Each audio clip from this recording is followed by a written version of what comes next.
Oh, we dream about all things being alright, but we freeze when it's all up to us. So let's fight it, make a stand and try it. Everything will matter from now on. Matter from now on. Let's fight it, there's no way to hide it, 'cause everything will matter from now on. 'Cause it's high time. No matter from now on.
The Benjamin Dixon Show is only possible with listener support.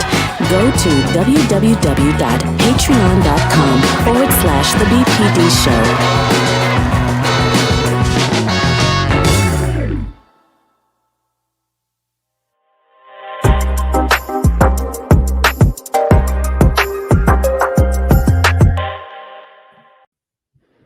Good morning. Thank you so much for joining. I am independent journalist Georgia Fort. I hope you all had a wonderful weekend. As many of you know, on Friday, I was one of just two journalists who were inside of the courtroom when Judge Peter K. Hill sentenced Derek Chauvin to 22 and a half years in prison.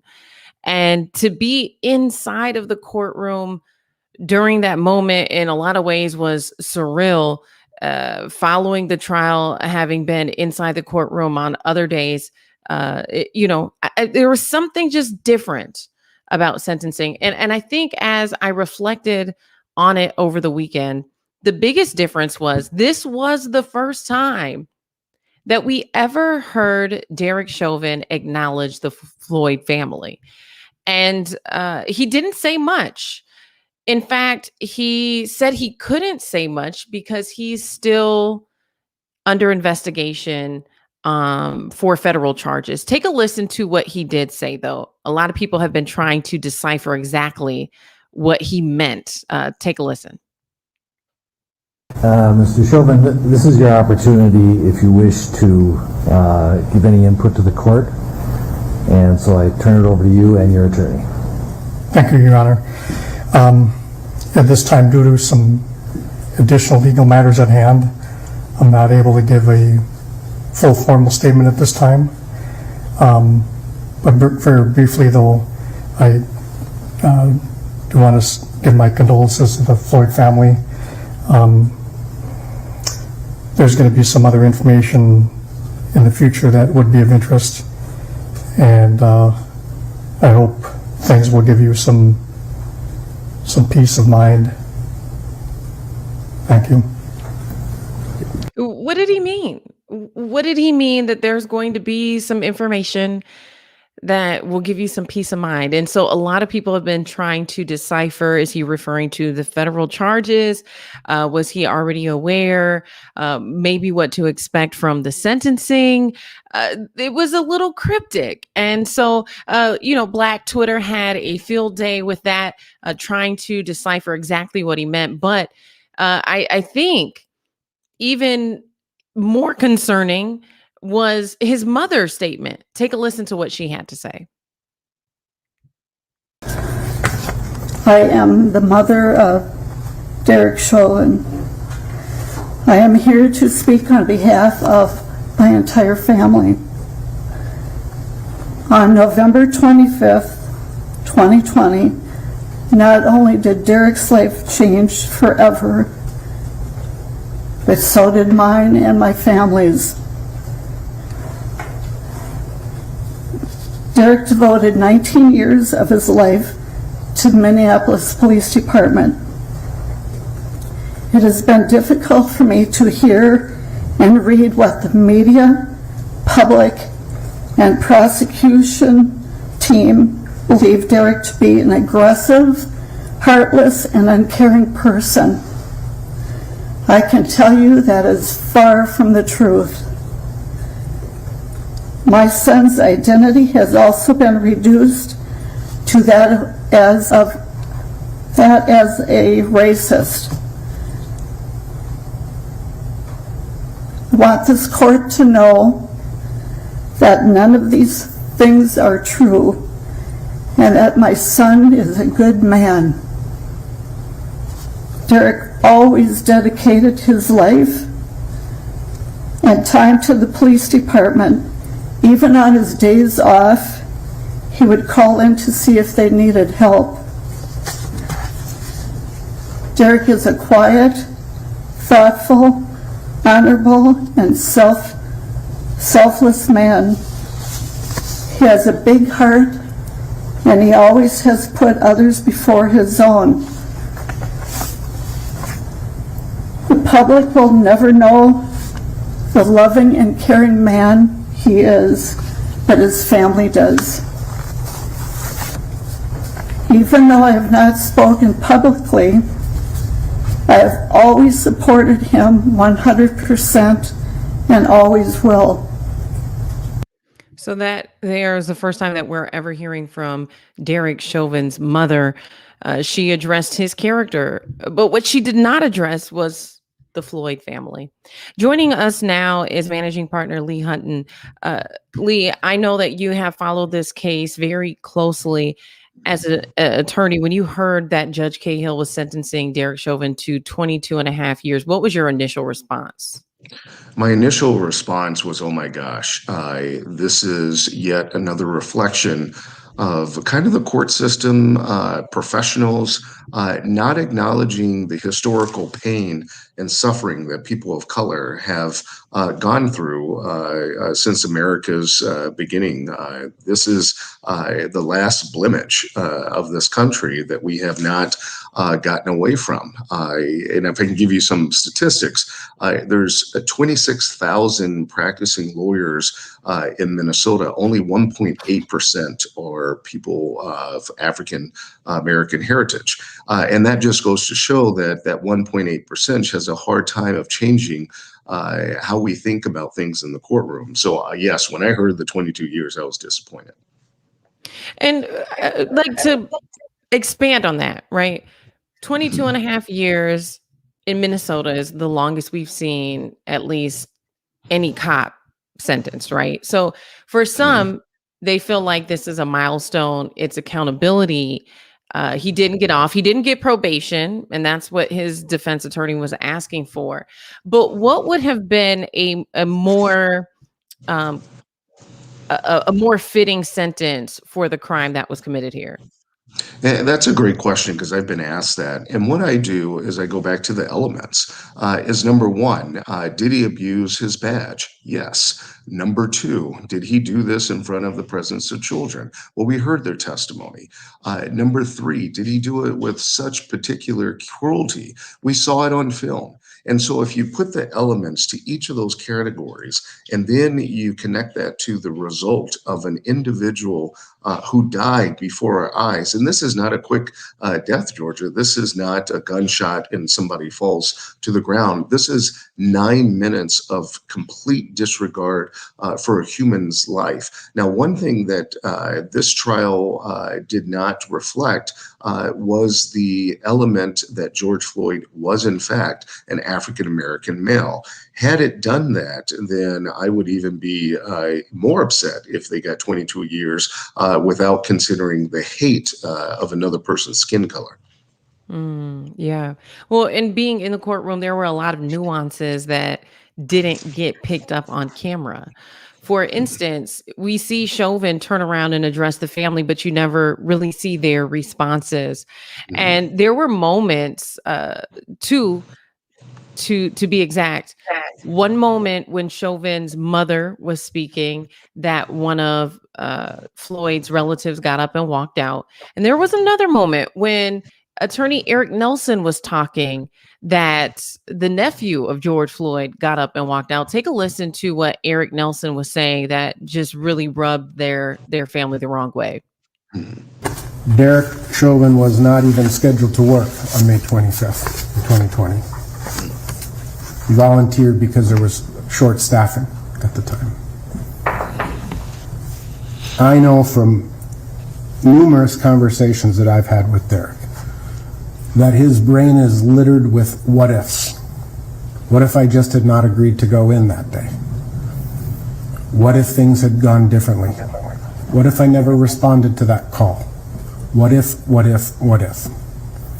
The truth of the matter is, and the end result is that we are here after a jury verdict, finding him guilty of these offenses, and the court's consideration should not only be focused on the aggravating factors, but the mitigating factors as well. Derek Chauvin spent 19 years. And so it's interesting because he threw out the what ifs. What if Derek Chauvin didn't go into work that day? What if George Floyd didn't go to Cup Foods? What if none of this ever happened? It's something that we've been talking about leading up to the sentencing because this was such a monumental case for American history. It has been described as the the center of this racial reckoning. In your line of work as an attorney, have you all talked about the implications that this case is going to have on America in 20 years? And golly, what another great pathway! And I hope there's a lot of corporations listening, a lot of industries. I've always said one of the things that I do as an attorney is very impactful because attorneys shape the way people socially interact with one another. No other profession has that responsibility or the dignity to be able to do that. Unfortunately, there hasn't been wide-scale discussions in the industry at large. There's been discussions with attorneys of color, but those discussions happened in their household when we're taught to be careful when we get pulled over by the cop.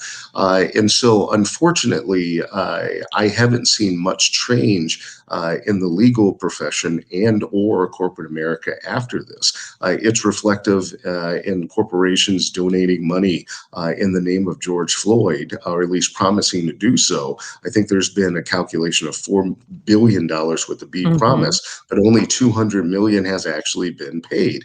And so, this is the most important case. And I think the sentencing, we'll have to see how the reactions afterwards, the what ifs that Eric Nelson was discussing, which was completely insulting, because we have to wake up as people of color. What if I wasn't Black? What if I didn't get encouraged to come to Minnesota, which was promised to be the land of milk and honey? Those are the what ifs that people of color have to deal with every day. And the what ifs needs to be to stop and turn into what if accountability was our priority? What if equality was our priority? That's the what ifs we should be considering. Absolutely. And Benjamin Dixon is going to join us now. Ben, I know that this was also a case you followed very closely as well. What were your thoughts when you saw that Chauvin was being sentenced to 22 and a half years? I did feel that this was there's a balancing act that a lot of us have, especially if you are on the side of the abolition of the prison industrial complex. So you're not really in favor of the prison system, but you are in favor of accountability. And so it was good to see that we got this far in terms of accountability. But I'm constantly reminded of what my dear friend Noah Changa, who's an activist and organizer in Atlanta, what she said. She said, real justice isn't a guilty verdict. Real justice is stopping them from killing us in the first place. I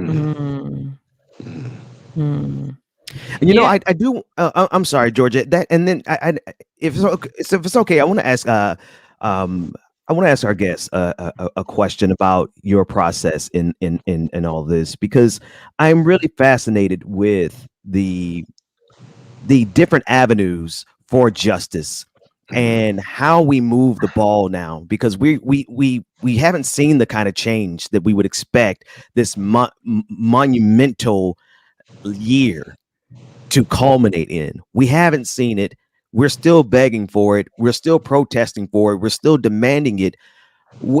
How do we get this ball moving? Because as big as this has been world changing, but it hasn't been legislation changing bit. Exactly. Unfortunately, our justice system is connected so much to the world of capitalism. And what I mean by that is, you look at Jerry Blackwell, who is my mentor, who by far is one of the best attorneys, if not the best attorney in America. And he and I had a similar track of trying to and have been successful at some of the large law firms. But because of the institutional issues that attorneys of color have to deal with, we started our own private practices, and we thrived because we have no other avenue but just to be great. And Jerry Blackwell proved it time and time again. Now, where I connect that capitalism into the courtroom and justice is that we as a group have to not only advocate and mobilize on the ground, but we have to stop giving our resources to companies and to individuals that don't hire people of color. Yeah, it's fine to donate and it's fine to take those resources, but you really have to put your actions into hiring attorneys of color. And here's why it's so important. Because if Jerry Blackwell had not been in that courtroom, I can say this with a lot of confidence as being in the legal side, this case may not have ended up in a victory.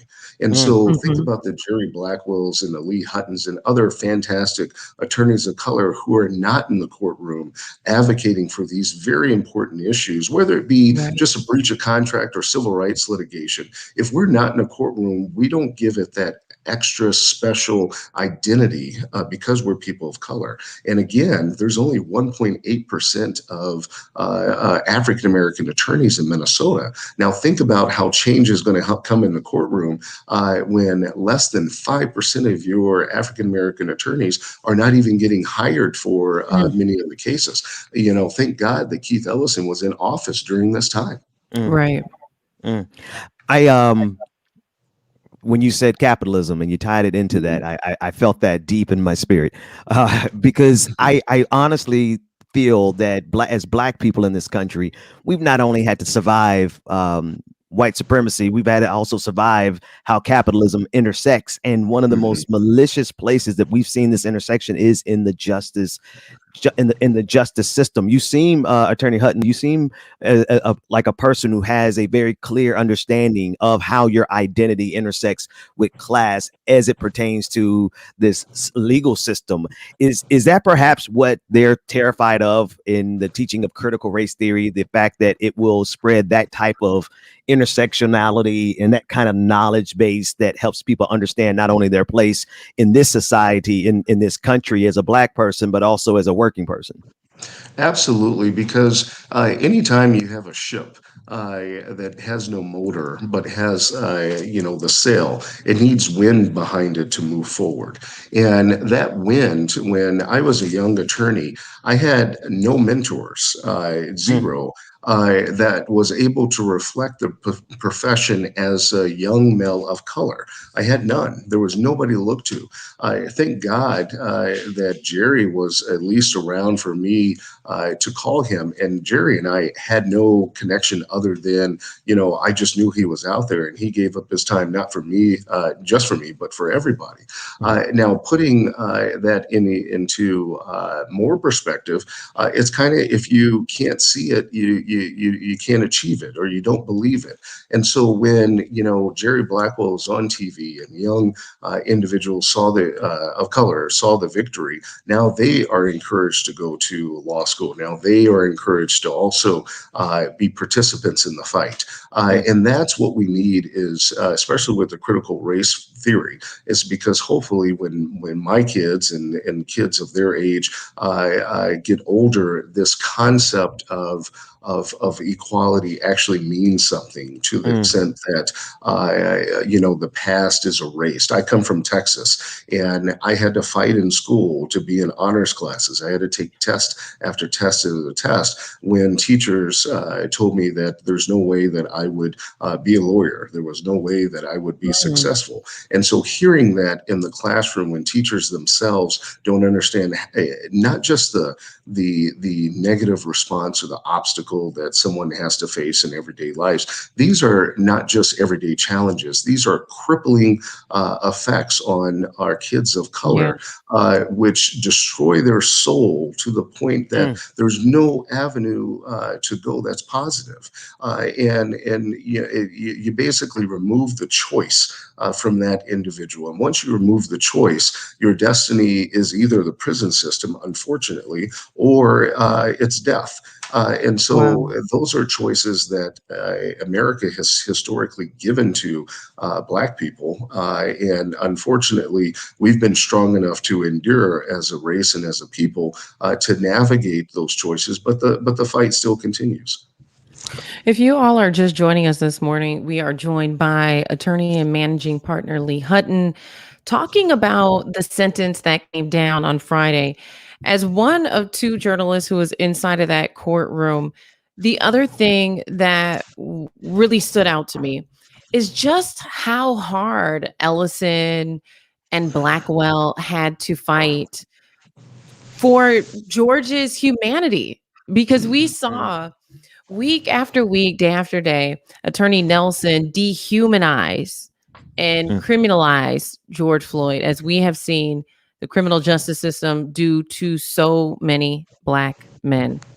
I want you guys to take a listen to a clip that they played from his daughter. She's only 7 years old. You may remember she's a little girl who said, "My daddy changed the world." But I think this was a powerful moment. They used this video recording as her victim impact statement, and it brought many of us to tears. Take a listen. What do you miss most about your daddy? Well, I ask about him all the time. And that's kind of it. Yeah. Well, when you ask about him, what are you asking about? Well, I was asking, how did my dad get hurt? Do you wish that he was still here with us? Yeah, but he is. And that part Through his right spirit. there brought me so much joy. Yes. It's And devastating when you to see your have daddy- to hear a 7-year-old recount why her dad isn't here, trying to come to some understanding. Lee, I was reminded also, after the sentencing came down, community gathered outside and there was a protest. 1 down, 3 to go. What do you anticipate is going to be the outcome for the trial of the other 3 officers who are charged for George Floyd's murder? Well, the only thing that can give me peace with the statement that Chauvin said at the end is if he was connecting that to a plea in which he would testify against those other 3 officers that would not present this trial from being tried all over again. So I hope that's the case. And then those 3 would also receive accountability. Now, if that doesn't happen, I think the 3 officers are going to have a hard time because they're connected to the guilty verdict to win. But again, in our justice system, there's been some stranger things. And so the prosecution really needs to put on not just the same job they did with Chauvin, but I think they're going to have to do an extraordinary job with these 3, because these 3 are going to shift themselves away from accountability by saying that they were just listening to Chauvin, and therefore there should be some sympathy that is brought to it. So I think, quite frankly, their actions was no different than Chauvin's. You saw it on the video. At any point in time, somebody's human conscience that is also motivated by the badge in your custody, in my custody, in my care, should have removed Chauvin from George Floyd's neck, and then none of us would be here. So I think they're just as accountable. I'm thinking about earlier we spoke about the dehumanization that the defense attorney they had to dehumanize George Floyd all over again, and you think about those officers that are getting ready to face accountability, how little they could have really thought of the human being that was underneath Derek Chauvin's knee. Right. Exactly. Yeah. Go ahead. Speak to that. Well, and that even goes back forward, and that's the fight when, I put on a suit when you guys have this journalism show. It's the lack of humanity that we've put in our dues to be professionals. And now you take the everyday, you take off the suit, you go to the store, and that you can see somebody suffering. And what you're taught, because I have to imagine imagine that Minneapolis police officers are taught to protect. They're taught to not allow somebody to endure such pain and suffering. I mean, while he was not in the tree like the Strange Fruit song by Billie Holiday was, I mean, this was a lynching that we saw in America Yeah. in front of camera, and you can't persuade me otherwise. And you see the inhumanity that they did to this man, and I have to say very frankly, it was because he was a person of color in a neighborhood that they also have dehumanized in that area, and collecting all that into their brains of what ifs and connecting that to the defense that George Floyd died because his heart was too big is just insulting beyond belief. And I'll even say this, many years ago, the police union has an insurance company that hires attorneys like Eric Nelson. Many attorneys of color have said, hey, we're great defense attorneys. We can look at things from different angles. Please hire us. Since the beginning of time, to my knowledge, they have never hired a person of color. Now, Wow. it would be extremely difficult for a person of color to have defended a case like this. But this is the reason why you have people of color in the rooms to say that defense is not only insulting, but it's not going to happen. We are going to defend this case in a judicious way, in a way that the Constitution allows, and in a way that is respectful for all sides. Not this, we're going to put up a defense until we lose and then maybe give some half thought out apology at the end. And kind of this last statement by Chauvin, which I was looking at a documentary with Charles Manchin and other ones, and as they were leaving the courtroom, they kind of looked over their shoulder and gave this ridiculous kind of last statement, kind of beware. That's what I connected to Chauvin's statement, was here's a last statement, be careful, beware. I hope I'm wrong, but from time and time again, history has repeated itself in the courtroom. Yeah. Well, and it felt like his mom had some dog whistles in there when she started talking about pinning his badge on. And so very, very interesting day in court. Lee, I want to thank you so much for joining us this Thank you. morning. I feel like we could continue this conversation. There's so much more I want to ask you, but we are on the clock. So hopefully we can have you back again sometime in the future. Anytime. You guys have a great show and continue the good work.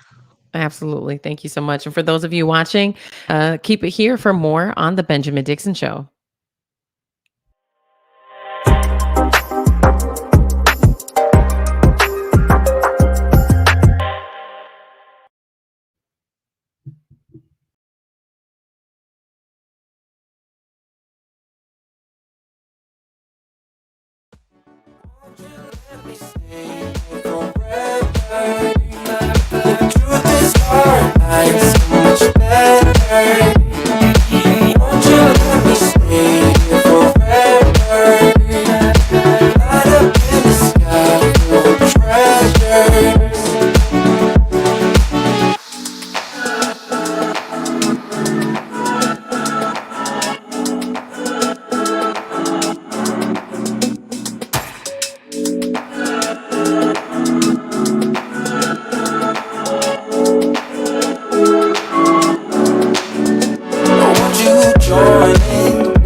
picked up some bands, come again. They do what I do, I'm like Simon Says. Yeah, I'm the running man, rapping rubber bands. They do what I do, I'm like Simon Says. They do what I do, I'm like Simon Says. Swerving, making plays, cool Ferrari red. Never out my zone, touchdown in my hands. Only fam around me, I can't have no friends. Had to cut you off, you left me out for dead. Ever since I was a teen, had prices on my head. Had to cut you off, you left me out for dead. They do what I do, I'm like Simon Says. Just picked up some bands, come again. They do what I do, I'm like Simon Says. Yeah, I'm the running man, rapping rubber bands. They do what I do, I'm like Simon Says. Just picked up some bands, come again. They do what I do, I'm like Simon Says. Yeah, I'm the running man. Don't feel right.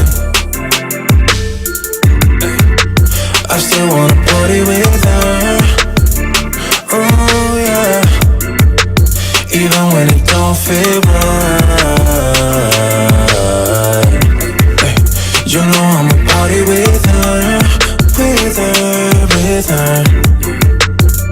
We be chillin' on the Wednesday, slept until it's Thursday. She don't wanna leave me, not just yet. Told me all about last Friday, when she went all crazy. Didn't go to bed till Saturday.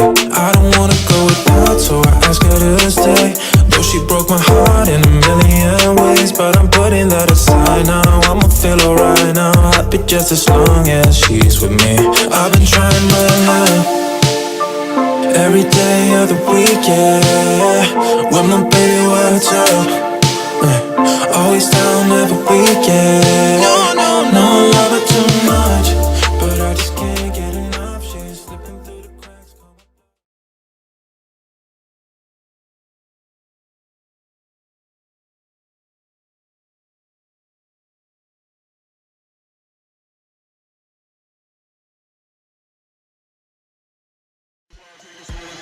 Like It or Not with Benjamin Dixon starts now.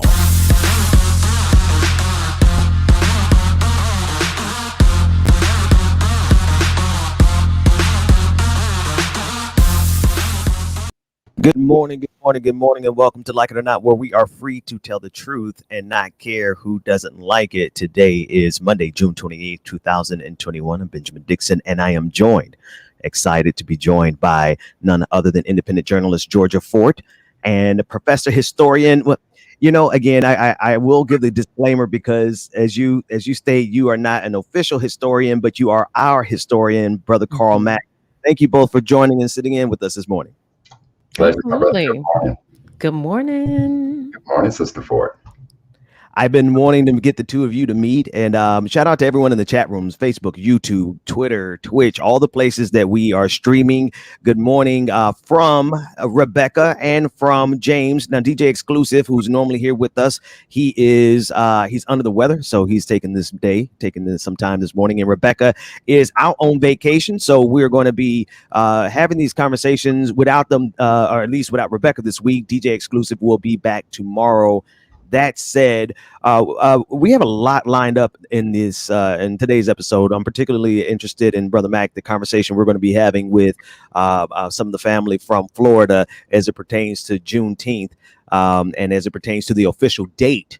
And I love the conversation that we've been having on and offline about the official history, how liberation and emancipation came for every state. It's almost like your own individual birthday. Speak to that, the individual nature of liberation and emancipation as it went state by state. I mean, the easiest way to put it is this: it is without question, based on the historical documents and what the southern states that seceded from the Union stated, and that is that their secession was based on their ability to protect their peculiar institutions, African slavery, as they described it. So that was the basis of their secession, which means that this is the basis of the Civil War. So as that war is being fought, you got to remember that from April 12th, 1861 to April 9th, 1865, every day that war was fought, our ancestors were escaping slavery. So every day of that war potentially could be a day of emancipation. But now there are key days that stick out to a lot of us, obviously Juneteenth. And so people have said, historically inaccurate, that Juneteenth is the oldest emancipation day in the history of America. Well, if you come to DC, April 16th is Emancipation Day in DC. And that event started because on April 16th, 1862, Lincoln and the Congress paid reparations to white slave owners to free our enslaved ancestors. So April 16th has come to be known as Emancipation Day here in the district. And then what we'll be talking about a little bit later today, May 20th, 1865, basically the same thing that from an accuracy standpoint of what happened in Galveston, Texas. Granger comes upon Galveston, finds enslaved folks, issues General Order Number 3 in accordance to the proclamation, thereby declaring our ancestors free. That same event played out in Tallahassee, Florida, with a general by the name of McCook, who did the exact same thing, read a proclamation in accordance to the Emancipation Proclamation, thereby establishing Emancipation Day in Florida. And so literally every day that our ancestors escaped, if you and I, the three of us, were enslaved and we escaped or found our freedom 3 different days, as we pass this story down to our family and our generation, that day is our Emancipation Day. Yeah. So to that point, that's the easiest way to put it. I would absolutely want to know the day my ancestor got free. No doubt. That would be now I know it's probably impossible. And good morning to everyone who's joining us across all the different platforms. If you're listening via the podcast, you too can hit the share, like, and subscribe button. For those of you watching video, I am traveling, and I don't have anything but a microphone with me, so this is why you don't see me. But the conversation still remains, and it is just the importance of our history. Georgia, we were just talking about it in the On the Clock segment, and I think one of the reasons they fear critical race theory so much is because it's the people who have the power to tell the narrative control the narrative, literally. That's right.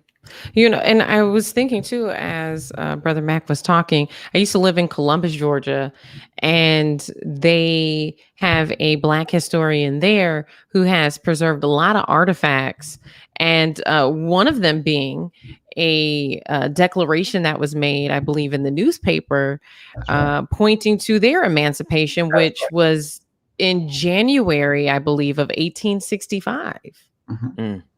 So how are you in thinking of, broader society and legislatures going to streamline, in some ways it feels like gentrify Juneteenth and say this is going to be the day, and think about how we have seen a lot of holidays become a tool for capitalism, and so I feel like this was a step in the direction of being able to profit on this day by streamlining it, by ignoring the fact that this was not something that happened on one specific day, and not acknowledging the history of this, being something that kind of unfolded day by day throughout the course of a year or two. It's funny. Brother Mack, I'm going to pass it to you because this is literally right up your alley, and I want you guys to just have that conversation because you're speaking to some of the core issues right there, Georgia. It is the fact that they streamlined it, and now they have it nice in a package that they could put on a weekend sale for Old Navy. Go ahead, Dr. Mack. Well, Georgia, I think, and Brother Dixon, that's certainly one way to do it, but literally, if you go back and just take a look at, just go a lot deeper with it. Most of us will admit that when we went through our educational experience from K through college, how many of us sat down and had true academic scholarship about the African-American experience in this country? I certainly didn't. I graduated with a mechanical engineering degree, and I'm telling you, when I graduated from Mississippi State, I couldn't tell you 100 words about the Black experience. And that, I believe, was the case of most of us. And so when you have the majority of our people who do not know our experience, but at the same time, we also know that there was a history of us as a people, and we know that they kept that out through a policy of omission. So now when somebody comes with this beautiful mythological story of these were the last blacks enslaved and they kept it from them for 2.5 years, and they paint that picture, it is so easy to swallow that story. And now you make the sexiness of it, of what we do with language and culture. Juneteenth. When you put all of those pieces together, but the biggest piece of it was the fact that we did not do the scholarship. One of the things with these, so it made Juneteenth so easy to perpetuate. And now, just like you talked about the Chauvin, the hearing a sentence of Chauvin, now you go back to May 25th of last year. Pandemic hits. All of us are captivated. We're watching this videotape of a murder of George Floyd. Now, every cry that we've ever given to white America about police brutality now comes rushing into them. It just rushes into them. And this feeling of guilt is all over these white folks. They want to do something. And we're mad as hell. So now we're screaming, make Juneteenth a holiday. We reach and grab it. Okay, we'll do it. But I've listened to, and fortunately, this group that's coming up in this segment, I don't know that I've ever felt the passion and the trueness of why we should remember. And when you hear from Commissioner Cox, you hear from Commissioner Proctor and Sister Barnes, and there was a brother in their group by the name of Clifton Lewis, and he's a beautiful, beautiful historian. And Ben, I would tell you, the historical layout that you've heard me do, they sent me a videotape of a radio show that he was on a year ago. And I call him Elder Lewis. Literally, I sat there yesterday and I watched it for the first time. And I almost cried at just hearing my elder tell the exact same story that I told to you all. And I'm thinking I'm a man on an island telling this story. I'm watching Elder Lewis tell the exact same story with the exact critical thinking. So as we talk about the fact that they want to get rid of critical race thinking, this is part of why they want to do it, because I am convinced that when those set of historical facts are sitting there, it helps you to see the world a lot clearer. And yes, sir. Those people out there who think, okay, guys, get off the Juneteenth thing. Okay, I respect that. I understand, because that's what they expect us to do. They expect us to start a fight, but don't finish it. But then I'm going to ask you this, family. I want to ask you this. The reason why this fight is so important, number one, is because it forces us to honor and pay respect to our history. But the other thing it does, family, is this is an absolute embarrassment to us as a Black folk, that we would allow a date to become a federal holiday when there was almost 250,000 of our ancestors still enslaved. And we know what the date was that ended chattel slavery. That's one point. Now, the other point is this: so many of you, no, I want voter suppression, I want reparations. Great, I want them too. But if you can't win this simple battle based on the knowledge of your history, how the hell do you expect to win the battle for reparation? Have you lost your mind? I don't mean to laugh, Doc. It's the truth. It is. It's the truth, because you can't even look right there. There are 27 amendments to the Constitution, family. The 13th Amendment is what ended chattel slavery on December 6th. You can't even get the country to recognize the end of its original sin, which is right there in front of God and everybody. And now you think without scholarship, you can win reparations? That's why you have to get inside this history and understand, because I promise you this, the argument for reparations, a very objective argument, not subjective, it lies within our history. And when that conversation starts, I'm going to be very excited for the three of us to talk about it. Yeah, no, I'm Yeah. looking forward to that conversation coming up at the top of the hour. We are here, like it or not, we are with Georgia Fort, independent journalist Georgia Fort, and Dr. Carl Mack. We are discussing both Juneteenth as well as critical race theory, but really, it's history. It's just history. And one of the things this country is so terrified of is the history being told by the people who were on the receiving end. Mm-hmm. We all know the history books have been written by the victors. It's been written by white supremacy. Let's just call a spade a spade. And this is why they don't want critical race theory, because if we actually look at the history from an objective perspective, and here's the thing about objectivity, you cannot have the history told just by the people in power and claim that it's objective. You can't. It's impossible. For history to be objective, you got to have both lenses. You have to have the oppressed as well as the oppressor's interpretation, and then what's in the balance. You'll find, but it is certainly not the history that is taught to our children in these schools. And my wife and I were talking about this yesterday and all weekend. One of the number one things we got to stop doing is allowing this system of white supremacy to be the source of the only source of education for our children.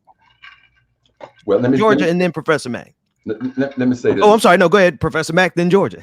Yeah. I'm sorry, sister. I'm gonna turn that over to you. I'm gonna be quiet. I want to hear your thoughts on it. Oh, no, and I want to hear yours. I'll just say quick. I'm curious, when you look at the December 6th day, is there anywhere in our nation that's actually recognizing that? Yeah, the Constitution of the United States. I mean, in terms of like states or cities, is there any celebrations that are surrounding December 6th the same way Juneteenth is acknowledged? The only one I know is with the guests who are coming up now. Okay. Because again, I promise you, to sit and listen and to dialogue with Elder Clifton Lewis, I have chills over my body, and part of it because I sat at the foot of Dr. Edward Jones, who is no longer with us, historian from the University of Washington. As a grown man, I used to just go to his house, go to his basement, and the challenges and the critical thinking that he would put through me and give me books. I'd ask him all kind of questions. He just reach behind me, give me a book, and I go read it. And I come back and we just have discussions. And it just, one thing led me to another. And so to be able to sit and dialogue with Elder Lewis, we all come with the same thing. Now you have historians like John Hope Franklin, who put so much emphasis on January 1st, 1863, because that was the Emancipation Proclamation. I agree with that, except when the Emancipation Proclamation was written and issued, and it was first issued September 22nd, 1862, and it went into effect January 1st, 1863. But at the time that it went into effect, what if we had lost the Civil War? It would have been useless. But more importantly, there were still Black folks enslaved. Our ancestors were still enslaved, and it took military action to do it. The Civil War is over. We still got Black folks enslaved in Delaware and Kentucky. And what finally ended it all? And I say December 6th because, again, I keep telling the story of Tubman. Sister Tubman was free. They kept asking her, baby, why are you going back? She said, I'm not free if my folks ain't free. Okay. On December 6th, chattel slavery in the United States is illegal. That's the day. That's the day it should happen. But let me go back to the whole critical race theory. And so Brother Dixon, you talked about history was always taught one-sided. And so one of the things, and again, this is the beautiful aspect of history, it just helps you to see the world differently. Now, I'm not really entrenched in the critical race theory. I just know it from the surface, like probably most of us. Yeah. Here is what history has said to me. These white folks are now bashing critical race theory. But you know what they've never said anything about? They've never said anything about the way that history has been taught. Now, that's just a blanket statement to us. Yeah. Through the policy of omission. But no, this is what I want, Sister Ford. I want you and I want Brother Dixon. I want you to look this up. I want you to look up the lost cause.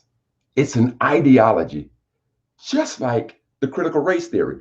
But the ideology of the lost cause said this, and this is what they instituted into the textbooks that all of us learn. The South wasn't to be blamed for starting the Civil War. The Civil War was an honorable and noble act that the South had to do to curtail Northern aggression. Slave owners were kind. The enslaved, they were happy to be enslaved. These are all of the ideologies behind the lost cause. So when you go and research the theory behind the lost cause, trust and believe. This was the ideology that was permeated throughout history textbooks. There were veteran history committees who now said, it is our goal to make sure that our ancestors within the Confederacy are honored and remembered. By them daughters of the Confederacy, they started raising money. They started putting these statues up everywhere. They started putting together Confederate veteran history committees to make sure that textbooks did some of the following.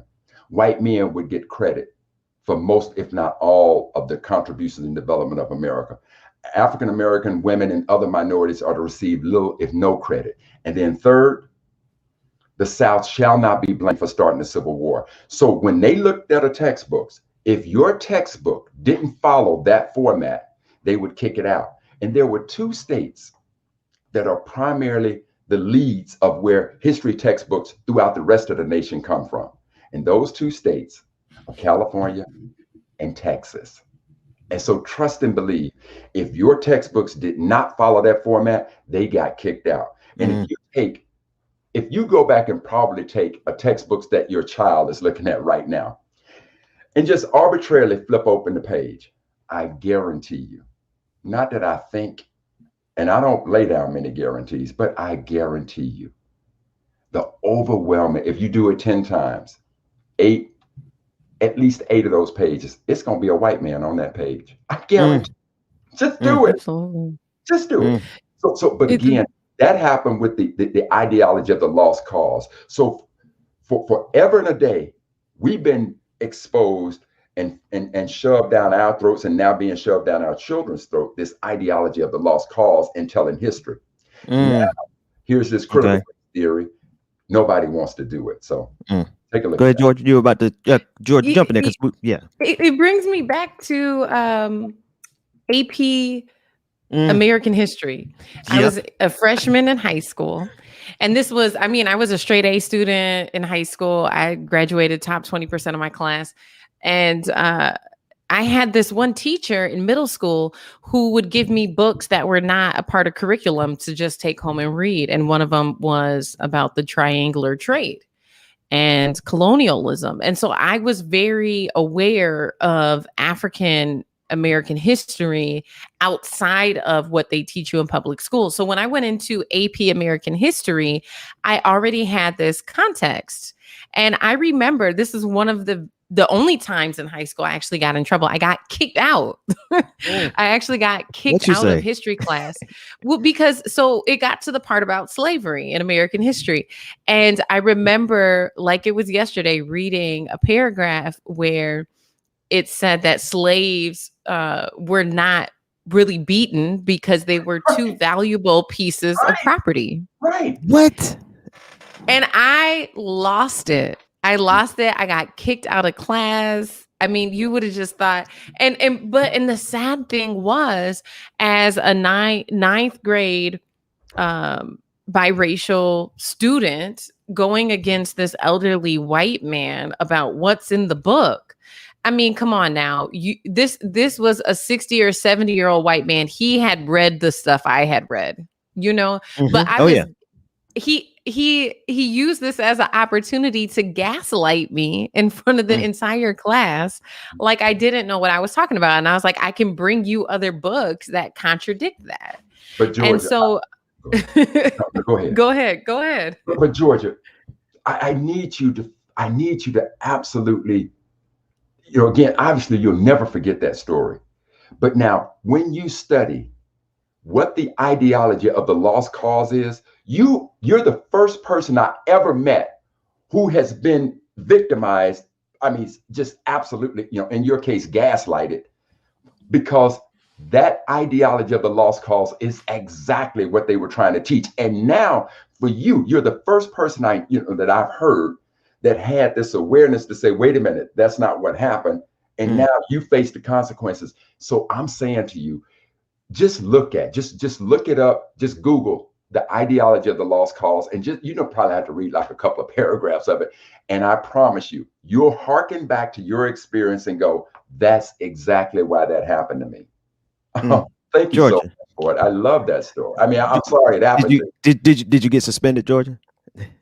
No, I think I got ISS in school suspension for talking back, and being crazy. But for me, I think it gives you an awareness at a young age that curriculum is designed as a part of a bigger system, a bigger construct, And so when we are literally brainwashing our kids and teaching them that Christopher Columbus discovered America, and we're okay with that, but we're not okay with critical race theory.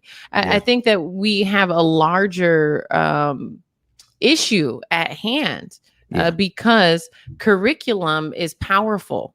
And if the standard across America for public schools is to teach kids information that's largely false, why, I mean, there's so many layers. And there's a reason why that is the default curriculum for public schools. There's a reason. It's a couple of things that bother me. Number one is we must understand as a people that it is, how are public schools funded? They're funded with our tax dollars.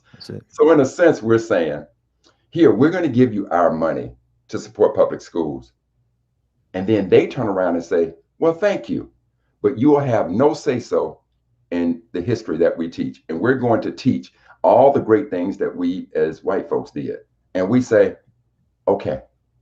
So on that side, it's ludicrous to me. It's insane. But then on a simple side, the most shining example of the power of history. And we have some absolutely beautiful, incredible young intellectual talent coming up. And we have to unlock that talent. And all I can tell you is the example would be Malcolm, right? If we go back and just think about the history of Malcolm, he's in school, he wants to be a lawyer, teacher tells him, no, Ian's gonna be a lawyer, and they just break this child down mentally. And then based on what happens to his family, as he becomes a teenager and a young adult, he gets inside that street life and just lives about that life. So he goes to prison. And what happens when he's in prison?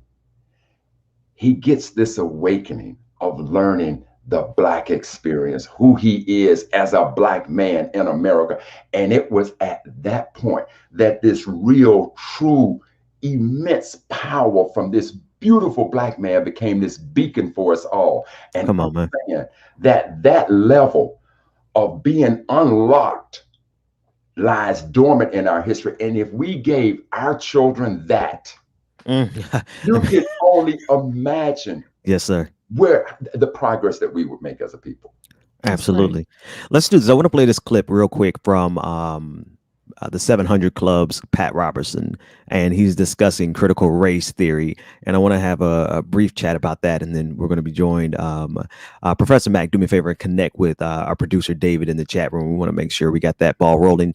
But this is how much they fear critical race theory. And you know what? If people like this fear it that much, maybe that's all the more reason we need to double and triple down on it. Let's take a look at it. That the people of color have been oppressed by the white people. And the white people begin to be racist by the time they're 2 or 3 months old.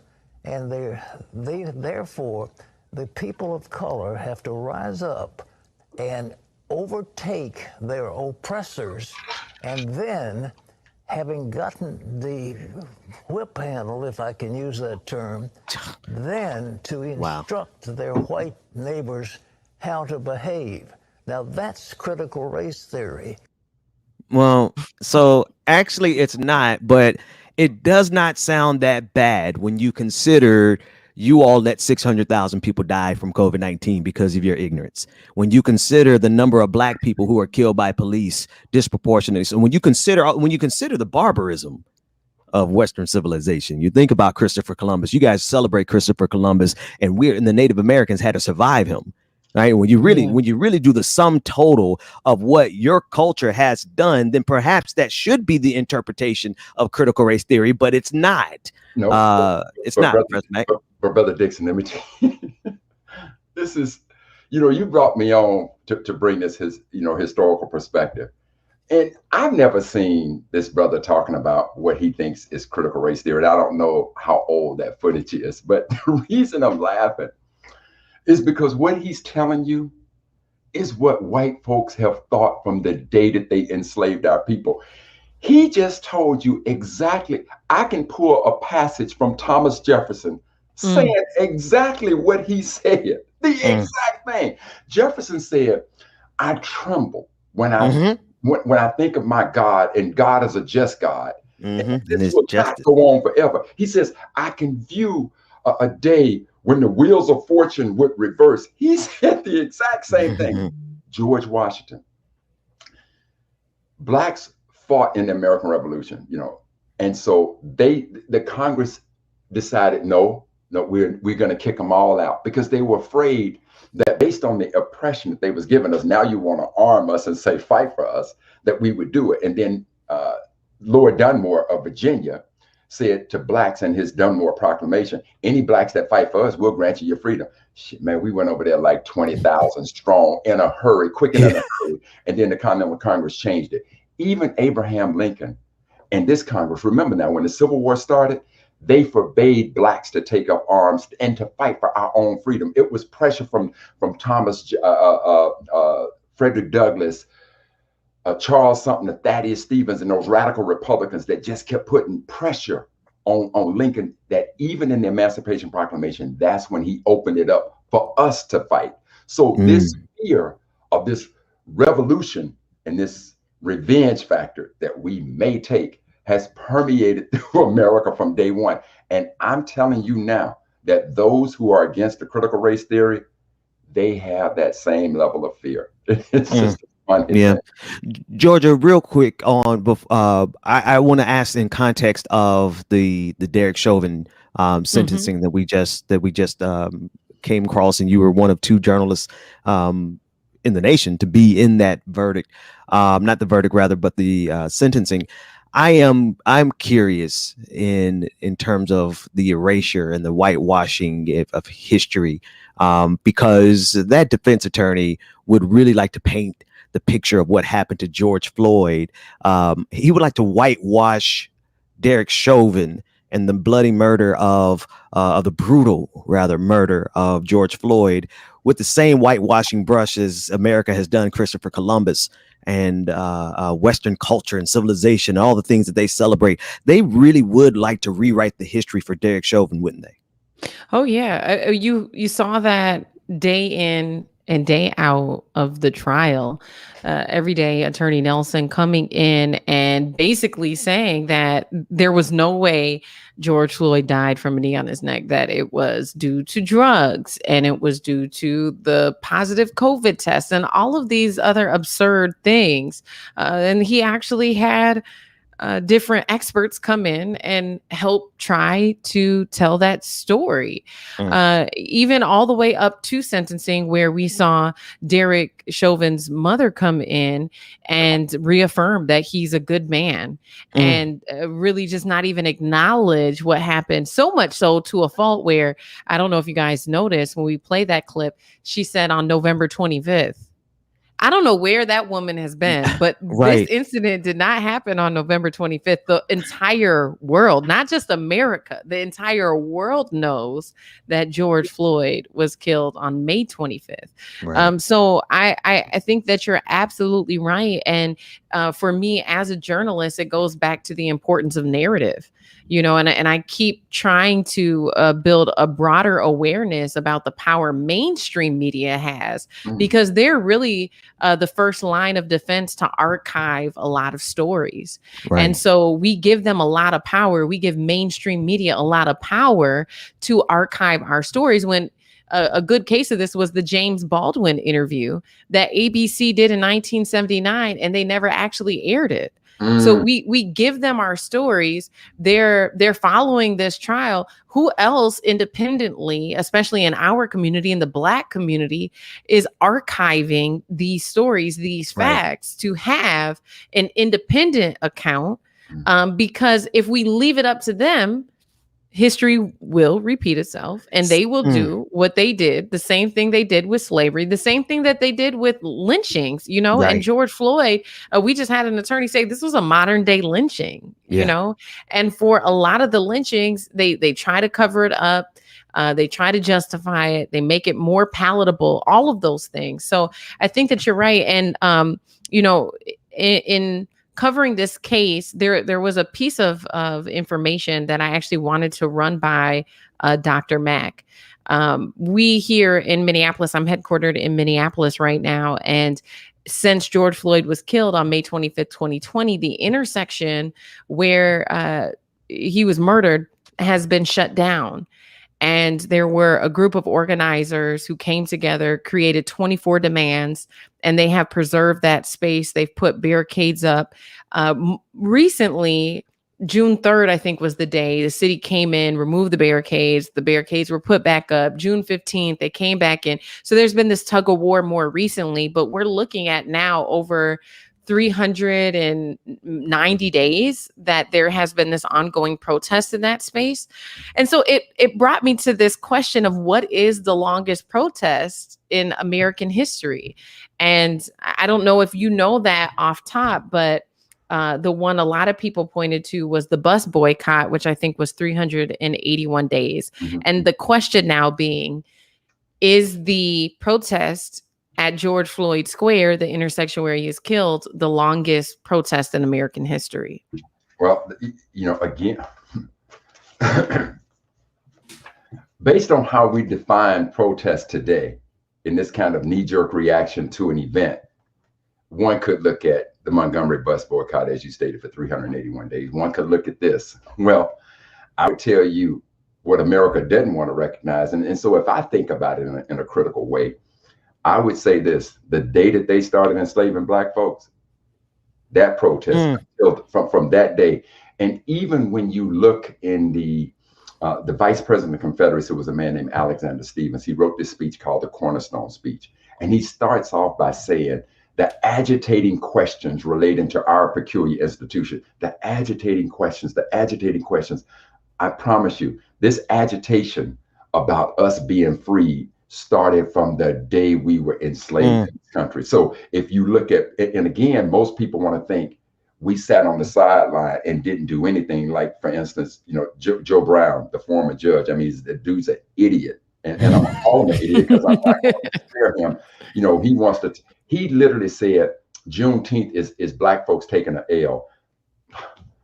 I took his gavel and told him he's turned this into a kangaroo court, and I took his black card. So because again, he's obviously not aware or want to recognize our history. So this protest has been going for a while. But to your point, I do recognize, the question that you're putting in. And, outside of the Montgomery bus boycott and that length of time, I would say this, but what is clear is that the George Floyd protest is by far the largest protest in the history of this country.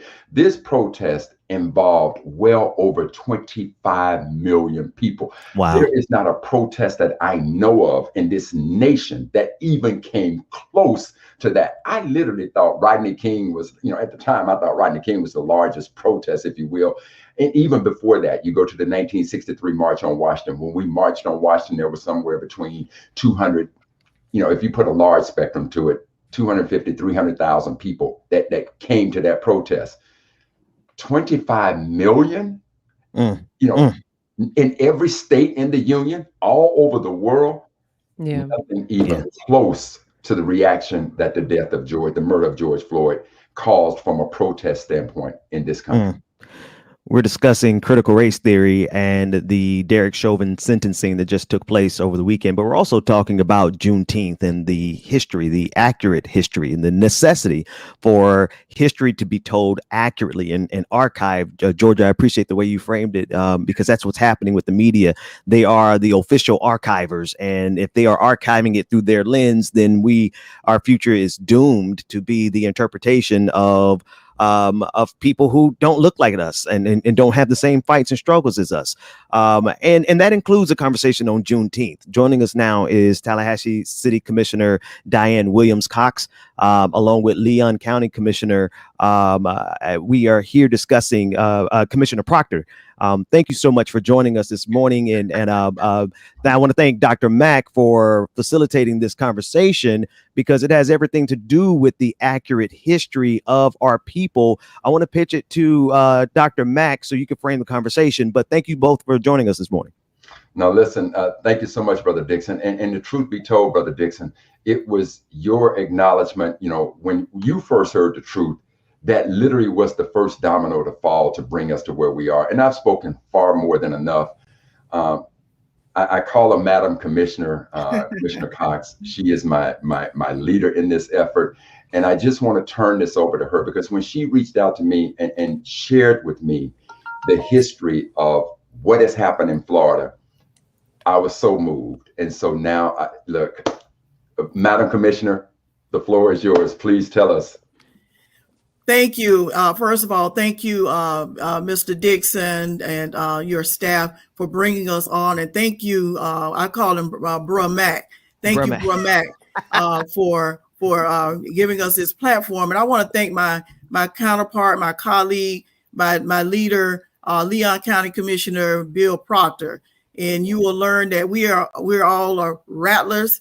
Understand that there's some rattlers around here. So he's also a bison. Commissioner Proctor is also a bison. But together, we are working on a common cause.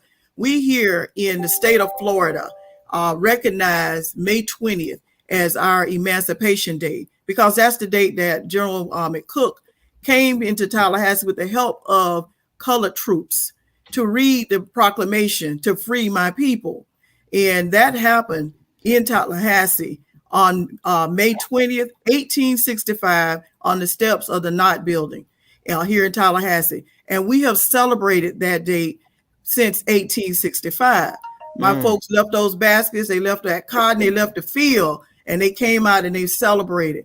And we have celebrated that date in the state of Florida since that time. Now, what has happened is that we have somehow not documented it, and somehow some folks have forgotten it. But here in North Florida, what we're trying to do is make sure that our history is documented correctly. We're not here to fight Juneteenth, celebrate Juneteenth. Congratulations to my dear Sarah, Congressman Sheila Jackson Lee, for getting this to happen for the state of Texas. And we respect that. But in Florida, we got the word a whole month before by a whole different general that we were free, and we've been free ever since that time. And then this year, my colleague on the county commission, I call him the good doctor, Commissioner Bill Proctor, led the effort for county employees to have a paid holiday on May 20th. And then I came right across the street and led the effort for the city employees to do the same. So for the first time since 1865, in the city of Tallahassee, in the county of Leon, home to Florida A&M University and Florida State University, city and county employees had the day off to recognize what had happened here. Now, City Commissioner Dianne Williams-Cox, thank you so much for joining us this morning. But I am a wildcat. I understand. I have been speaking to people about you, and one of my friends told me to tell you that to say 1.0, and you would know what that meant. No, wait a minute. Are you You okay? Yeah, no, you really do know my people. Then no, I absolutely know. Ooh, you hit close to home. I did a little homework. They teach us how to research at Florida A&M. See, I don't know what they do. Wait a minute. You know a little too much about me now. You opening up different cities, but I know that person must also be an AKA because my wife is also an AKA. So, and she also graduated from Florida A&M University. So you married up. You married up. You did good. You did good. But Commissioner Bill Proctor, thank you so much for joining us. I hate to have inserted myself, but she couldn't keep mentioning FAMU and I not get it on the record. Talk to us a little bit about this in broader conversation about Emancipation Day for Florida. And one thing I love that everyone is saying is that we're not challenging Juneteenth. We're not challenging it in the sense we don't feel it should be celebrated. We're broadening and expanding the conversation because as Bro Mack, I think we might have to start calling them that. As Brother Mack said, every day one of our ancestors got free was their own Independence Day, their own Emancipation Day. Well, first of all, thank you all for letting me on this. I didn't know, is nephew Tommy coming on this morning? Y'all started playing the dozens and going behind people's, going behind their walls and coming up with 1.0 and the inside secrets and all. I mean, look, y'all this, so I didn't know how much y'all was gonna put mine out there. That how much you had to put yours out there. But this is very, very interesting. And those old Wildcats, we got something for y'all. I need to go ahead and tell y'all were good in the MEAC, but we're in the SWAC now, and the SWAC is under new management, and that's Florida A&M Rattlers. So it's you do know we are in the SWAC as well, though. We but yeah. You were under the old dispensation of the MEAC, and something funny was going on in there. I don't know what kind of water they were passing out, but we're drinking wholesome bottled water. It's clear. We got some new things. You know what, Commissioner? For the sake of the liberation of Black people, I'm gonna yield the floor. You win. Yes, sir. Well, I want to thank you all. I think that our great City Commissioner Dianne Williams-Cox has clearly articulated the factual reality that here in Florida, our masters simply told us what time it was, and if they said it was 12 o'clock a.m. when it was 12 o'clock p.m., we just said Yaza. Here we have again, interesting enough, that our slave owners are defining for us, giving meaning to, and have set and legally determined the date that they will recognize as history's turn to say you are free. And again, we find that the descendants of slaves themselves have no voice in the legal determination or recognition of the date of which we thought or felt, have been told, have celebrated over the years.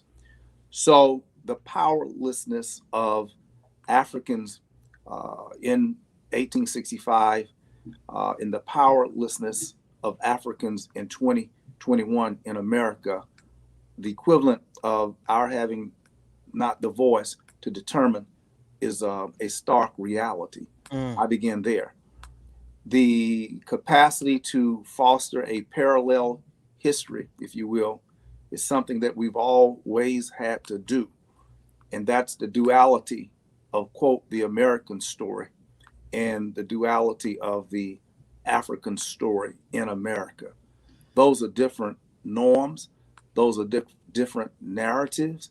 And clearly, again, I'm thankful for the recognition and the legalization and admission that slavery occurred. So this holiday captures and sets, I believe, a new down payment on a conversation for reparations, if you will. Yeah. Now, in terms of the specificity of those dates, our leader and commissioner, Williams-Cox, has articulated it well. We know that history. We are aware of it. And we will possibly continue to make sure that the accuracy of it is portrayed. Yeah. So we're standing our ground on that accuracy. But with respect to the new holiday that's come about, we will also embrace it. In fact, we should have about a month off of former slaves. I mean, Absolutely. 2 days. We need Absolutely. 2, 3, 4. But I mean, I might throw Absolutely. my birthday in there for one. I mean, that ought to work. but Commissioner, I want to get to the heart of what's happening here. Number one, I need I want to ask you, what is it that made you, as a commissioner in Leon County, say we're going to push May 20th as a county holiday for employees to recognize the end of America's original sin in the state of Florida? What is it that made you push that? It obviously was George Floyd. After the George Floyd piece, which you very eloquently have addressed moments earlier, it was just frustration, and it was just a recognition that the wrongfulness of it. But the Floyd incident really just charcoal broiled my soul, and I was at the height of passivity itself. And that was the catalyst for me. And I'm a little embarrassed, but I'll say it publicly. I had not thought that earnestly about Leon County. And at the point of 1865, our county was, I believe Commissioner Cox was around 65, 70% Black. The population of the county during slavery, 40s, 50s, 60s, we were dominant. So considering all that African Americans have given to this county over the years, it just seemed that it was high time. And I think that there was a susceptibleness in the white culture at the moment that they were more open to receive and to go forward with this date, recognizing a whole lot of contributions had been made, which previously were not respected. Oh, okay, and so Commissioner, both you and Sister Cox, I'm assuming that the same thing happened in the city of Tallahassee, that you helped lead efforts for city employees to recognize May 20th. Is that correct? Absolutely. What we try to do, we're one city in this county. We're the capital city of the state of Florida, and we have one city in the county. And so wherever possible, we try to collaborate and coalesce to make sure that we have unity. We couldn't have one part of our community celebrating and the other part not celebrating. Now, to bring it full circle, it would be great if the state of Florida would join us, so that, because we're in the capital city, so we have a lot of state employees here. But to our chagrin, when we went forward to try to make this happen for the state, we found some legislators who were not either learned or willing or educated on what had happened here in Tallahassee. So some of the local historians, Ms. Althemise Barnes and Mary May, and some other historians here in our city, worked to try to educate our legislators. We met with them. We met with the Legislative Black Caucus and talked to the filers of the bills, the leaders of that. And we didn't make a lot of headway with them, and they look like us. Okay, so different parts of the state. And so in the end, it did not pass, but they have vowed to file again to make Juneteenth a state paid holiday. They vowed to file for this in the next legislative session. And so what we're doing is we've embarked upon the planning of a statewide conference to teach Florida our Emancipation Day history. And so that's how I found you. I found you. You're on Roland Martin Unfiltered. And when I heard what you were saying, I was like, "Oh, thank you, Jesus!" You got somebody outside of Florida speaking the same language, and so I immediately reached out to you, and that's what led us here. And so we have folks who are watching this show, I'm sure today.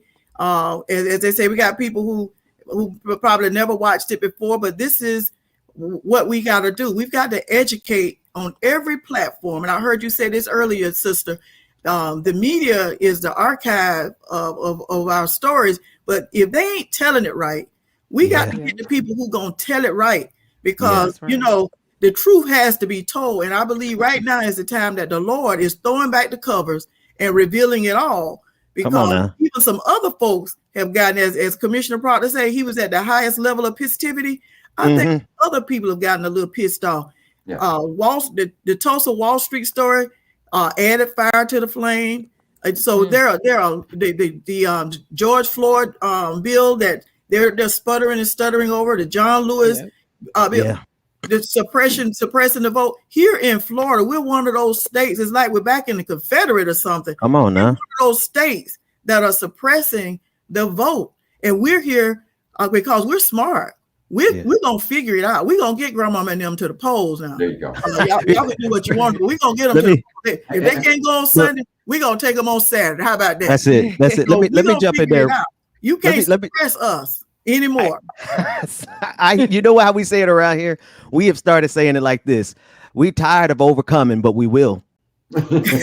We tired of overcoming, but we will. And Professor Mack, I want to frame up the conversation a little bit more, because I know we want to dovetail some of the other sides of this conversation in here. I like the way I appreciate the way this conversation is being framed in general, but even specifically to how you framed it, Brother Mack, in terms of if we can't get the simple history of when we as Black people were freed. Right. And because of the nature of slavery. Yes.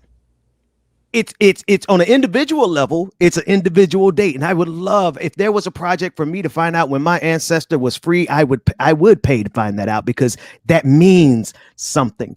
But if we can't get as on a state level and on the federal level for them to get it right, then how the heck are we going to get reparations, Professor Mack? Well, Brother Dixon, let me say this. And Commissioner Proctor, you said something that harkened me back to a conversation that I had with a sister whose family right now is in Florida, and that's Dr. Lydia Patton, and she's just my soul of inspiration. And Dr. Patton said, Carl, our ancestors were voiceless. And today we have to be their voice. And so you spoke of that, Brother Proctor, but now this is the part of the conversation, family, where we have to go behind the woodshed. Because see, commissioners, both of you all have painted the accuracy of what's going on in Florida. But now I want to get more direct, because see, I didn't want this to be a one-sided conversation. So I went digging, and Sister Ford, I ain't no investigative journalist, but I went digging. And so I found the names of two Black legislators, Tavares McCurry. Am I saying that his first name right? But he's in the House, the Florida State House. And then there's a Randolph Bracey who's in the Florida Senate. Now, they in our skin, but they ain't acting like our kin. And I'm saying this because see, Sister Barnes and this committee, Commissioner Cox, it's my understanding that they went and sat down with these Black Florida state legislators. They sat down with them and they gave them the right history. Now, I'm going to say this. I told you earlier, I listened to Elder Lewis. I've listened to Sister Barnes. I've listened to Sister Cox. I've watched them. I've looked at their footage. They got the story right. So what befuddles me and what I want to hear from you, McCurdy and Bracey, what I want to hear from you, what all of us want to hear from you.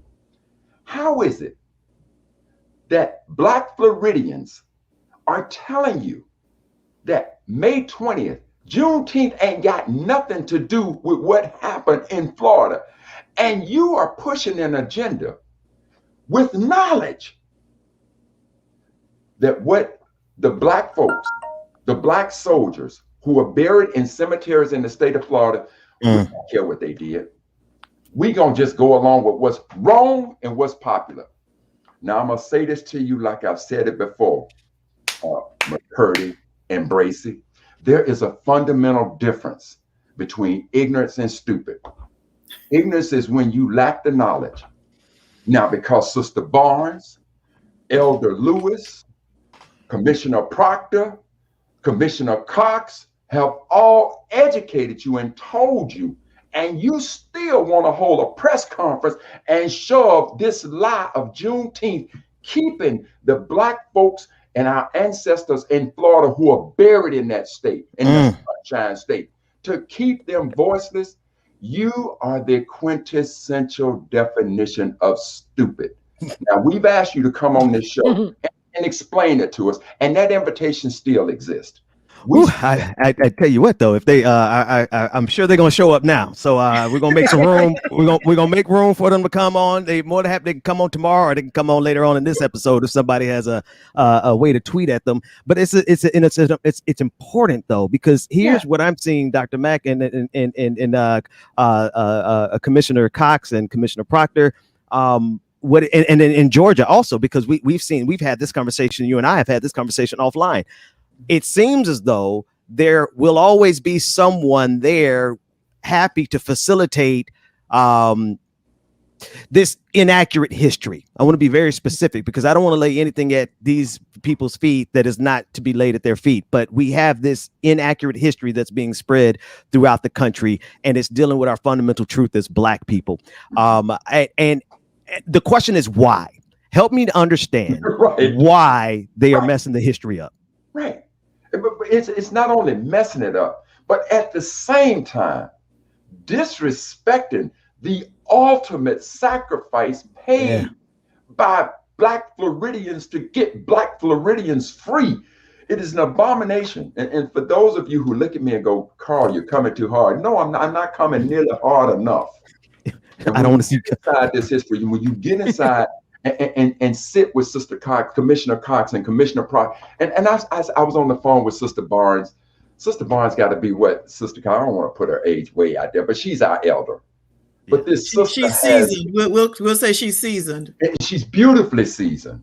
And beautiful. And she's you can hear the heart and soul of this sister trying to remember and pay homage to those who made that ultimate sacrifice for us in Florida.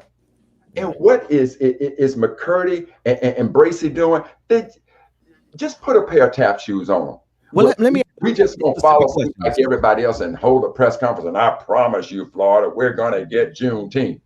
Brother Matt, let me ask. I want to ask Sister Cox and Commissioner Cox and Commissioner Proctor. I want to ask you guys some questions here because I think it does get to some underlying issues where there is power, there are resources, we can get holidays, and there's money sometimes that drives a lot of the participation. And I'm not talking about these I don't know these brothers that Brother Matt called out, but we'll be more than happy to get to know them. I'm thinking more in terms of the narrative that is being funded by well-meaning white liberals who have, whatever, they have their white guilt, and then they're pouring in money to different, or I just kind of, I'm trying to put a finger as to why we would spread the wrong history as well as dishonor our ancestors. Commissioner Cox, what are your thoughts? Williams-Cox. I really don't know the real reason for why they're doing this. What they've said to us is that other states are doing it. Well, if other states are jumping off a cliff, that don't mean we need to jump off a cliff. And my thought on that is, if you're going to recognize another state's history, recognize yours first. You can't do theirs and don't do your own. Right. And nowhere in our Florida statutes, the laws of our land, is there anything listed in our Florida statutes that someone can go and research that mentions May 20th as Florida's Emancipation Day? So let's go there first. Yeah. Let's fix our stuff first. Let's sweep around our front door first. Come on. Before you try to sweep around mine. Hey, you know the song. And then we can go and celebrate with others. And so what we're doing, we're trying to educate everybody that we can on our history. And we've had some states or some cities around the state to adopt a resolution to recognize the May 20th. And so I don't know the real motive. I've not this year for the first time, for the second or third time, the past 2 or 3 years, there have been some local celebrations regarding Juneteenth. And again, I'm fine with your celebrations. Yeah. We just need to make sure that the history is correct. If we're having trouble with it, imagine what our children are going to have, the trouble they're going to have. And as we talk about the critical race theory, let's just get the critical history correct first. Let's get that right. So they can at least read and be able to understand. I'm a Floridian. And Commissioner Proctor is I don't know how many generation Proctor. The Proctors are very prominent, well-known family way back from that period of time. and builders and wealthy Black people from Tallahassee. Wow. To just whitewash and erase that history, it's just, as the children would say, it just ain't fair. And it just ain't right. Commissioner Proctor. Well, I'm so confused that what we're talking about, I don't even know what we're going to do with January 6th. And if we're not careful, January 6th will become the next national holiday. Come on, way somebody. in which the lie, not only what we're talking about, emancipation, and imagine what the lie that is evolving and picking up speed right now. And if you and I are not careful, those folk on January 6th are going to be patriots of order and lift it up. So how do white people tell these lies and perpetrate their own narratives? But we are in present time watching them give legitimacy, authenticity to what was very much a terroristic act. Come on. But let them tell the story. It was patriotism in its highest moment since 1776. Listen, Frederick Douglass said the price of freedom is eternal vigilance. Come on That's now. the price. In understanding that as a beginning point, you get a lot of handkerchief-headed, weak-minded, spineless Uncle Toms and Aunt Mamas who take the path of least resistance because there is a resting place in going alone to get along. So they take that path of least resistance because they don't want to put up any kind of vigilance in the struggle for freedom. They're looking for the soft, for the easy, for the resting place, for the acceptance. Yes. And they will co-opt their own history, co-opt and sell out their own people for whatever it means for them to take that rest within their own chest to find peace. We're not going to find peace unless you are in that struggle, fighting with that truth. But today, not only are we looking at January 6th and say, what in the hell is evolving? Where are they going with January 6th? I'm telling y'all, in 3, 4, 5 years, it's going to be proposed as a day to celebrate. Come on. But where do we go from here now that we're working between Juneteenth and whatever other day and May 20th? What does it mean? Those 2 days. How do we define it? What meaning will we give to it? We ain't got no control on legalizing nothing then nor now. But the issue is we still have the right to put forth our own interpretation of our own struggle for freedom. So right now, I think when you talk about the post-traumatic stress disorder of slavery, or the post-slavery traumatic disorders, I believe that we have this down payment statement. We done it. We did it. We hold our hands up. Yeah, we got to bow down here. We done it. We done it. The mental health piece that flows from the tentacles of mental disorientation is so horrific upon our families, who we are, how we see ourselves. I think that first act of reparation has to be some way of coming to deal, and maybe Sister Ford has a better sense as a journalist to say, how do you right the wrong? No, how do you get me back to my right state of mind? Come on. I went over to Africa. I just wanted to meet the Proctors. Couldn't wait to see the Proctor. Ask everybody, where the Proctors at? Everybody said, who? So Malcolm said, I'm just X. I ain't no little. Clay said, I ain't no Clay. I'm Muhammad Ali. We got so far, so much to straighten out, y'all, beyond what date was it, the accurate date? Because I remember my grandmama actually said that she was 2 years younger than what her mama told her, and went to the Social Security and got it all changed. There's a lot of stuff going on. But the major point, gentlemen, ladies, is that where do we go from here? Chaos or community? That was Dr. King's last book. It still speaks to us. Now that we got these dates, we got down to 2. We narrowed down to 2, 1 or 2. Where do we go from here? Yeah, I believe that public education versus taking public dollars to support private schools.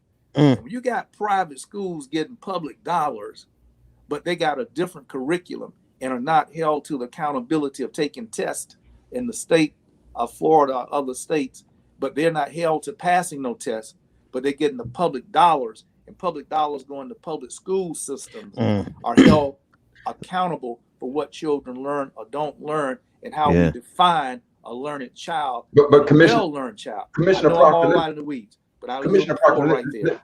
Those are the questions. Where do we go from here now that slavery is over? We are still enslaved, and until we get the minds of our children within our care, I'm telling y'all, it don't make a difference on this calendar. Literally had that conversation. Go ahead, Dr. Mack. Yes, sir. Let me say this. You know, part of us winning and getting all these things is learning how to win. So when you say it's narrowed down to 2, no, it needs to be 1. There is no compromise on the ultimate sacrifice of our ancestors in the state of Florida, what they paid. Narrowing it down to 2, no, it has to be 1. And so, you know, what I want to glean from you and Sister Cox, and I know, you know, because you all are in the state, you know, you may be a little bit more cautious, but given what you did, what both of you did at the city of Tallahassee and in Leon County to recognize May 20th, tell me, how does it resonate with you that you got 2 Black legislators in the Florida Assembly who are absolute gatekeepers against recognizing May 20th when you have told them and taught them that Juneteenth ain't the day? What does that mean to you all? That means that we've got to continue to be resilient. We've got to educate not only our own, but we've got to educate others as well. And if we have people who won't listen, then we have to get people who will listen. Yeah. And so we have to broaden our pool, coming on shows like this, doing the conference that we're planning to do, to educate those who want to be educated, because maybe they can't hear it from me. Maybe they can't hear it from Ms. Barnes, but maybe they can hear it from some of their peers in their age group. Maybe I'm too seasoned for them to get it as well. But while we're on that subject, let me mention this that has gone beyond any discussion about our Emancipation Day in Florida or Juneteenth or all the other states' Emancipation Day. The lie that's being perpetrated is that all slaves were freed on June 19th. Not true. Not true. All slaves were freed on December 6th, 1865, with the ratification of the 13th Amendment to the Constitution. So if we want to narrow it down to one universal date, then that would be the date, December 6th, 1865. So but I got a question. Even with that, we still don't want to whitewash each state's recognition of their own history. Perfect. Yeah. Commissioner Proctor, go ahead. I got a finger up, and I promise it ain't my middle finger either. And he ain't Baptist either, because you know we do that. We put that finger up. He's an AME preacher. Preacher want to make sure it ain't the middle finger you got up. You got the floor, Dr. Proctor. Those things. Are we saying that December 6th is the date? We want to subtract and not have 2 days, but going down to December 1, we all shake hands and agree on that one. Is that what you're saying, Commissioner? Okay. I think that we should celebrate them all, but we need to make sure that the history is correct. And Brother Mack has a calendar that has Black history 365 days. It's so bad that Google, and he played it for me, I heard it. Google, if you go to your Google Assistant and say, hey, Google, tell me what happened today in Black history, Google gonna come back and tell you what happened in Black history from his calendar. Now I'm gonna wait and get the version that has his voice, because you hear that voice. I'd rather hear that voice than hear Google talking about Today in Black History. No, I want to hear the man talk about the man who put it there. What happened in Black History? Tallahassee City Commissioner Dianne Williams-Cox and Leon County Commissioner Bill Proctor. Listen, we absolutely have to have you back to have more conversations like this. And Sister Williams-Cox, tell Sister Bailey I said hello. Tell her I tell her she knew exactly how to let me know. She know who we know. We all know the same people. And if 1.0 didn't get by, she told me to mention 2.0. And you know what? And a lot of love. Now, my DJ, we both marched in the pride of Bethune-Cookman. He's not here this morning. He's out sick, but he was in the chat room saying if he's got to roll over his bed of affliction and cut on his camera and let y'all know that this is a Wildcat house, he would do it. He wanted me to tell y'all good morning. Well, good morning. And let me know. Let me tell you, my best friend, my bestie, marched in the Wildcat Band too. Okay. Back in the 80s, and I don't hold out against her. I love her. Well, you'll like this.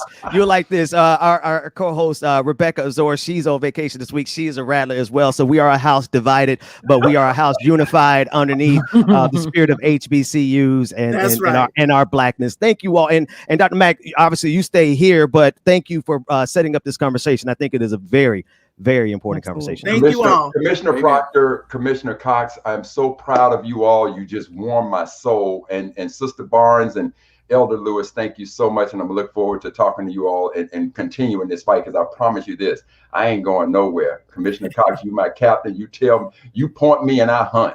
And listen, and Sister Cox, you be sure now, be careful where you point, because you see he's a shooter. He is a shooter. He got an accurate aim and he don't miss. So, thank y'all so much. Listen, I know he's a sharp shooter. That's it. That's it. All right, Commissioner Proctor, Commissioner Cox, Williams-Cox, thank you all so much for joining us. We're going to take a quick break. When we come back, we're going to unpack a lot more of what we discussed, more likely than not, after this.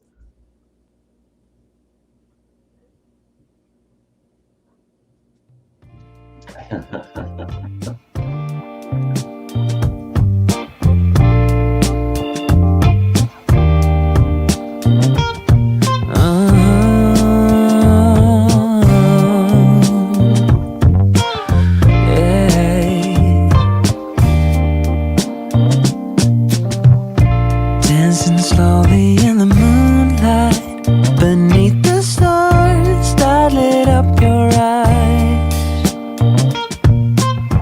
The sweet scent of your skin filled up my lungs with ecstasy. We were so young, maybe 20-something. We were living in a fantasy. I knew right from the start you were the other half of my heart. Ooh, half of my heart. Oh, I could spend every single day staring into your beautiful blue. Every single day, every single hour. We're growing older together now, but I still feel young when I'm with you. We were so young, maybe 20-something. We were living in a fantasy. I knew right from the start you were the other half of my heart.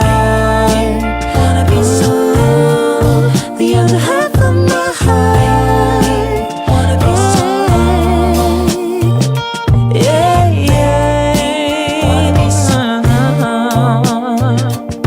you make me wanna be something more.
Welcome back, ladies and gentlemen, non-gender conforming individuals. Welcome back to Like It or Not. We are still joined by Dr. Carl Mack. She called you Bruh Mack. I kind of like, but we'll discuss that off air. And then independent journalist Georgia Fort. They are sitting in with us today, and Rebecca Azor will be back after her vacation, and DJ Exclusive will be back tomorrow.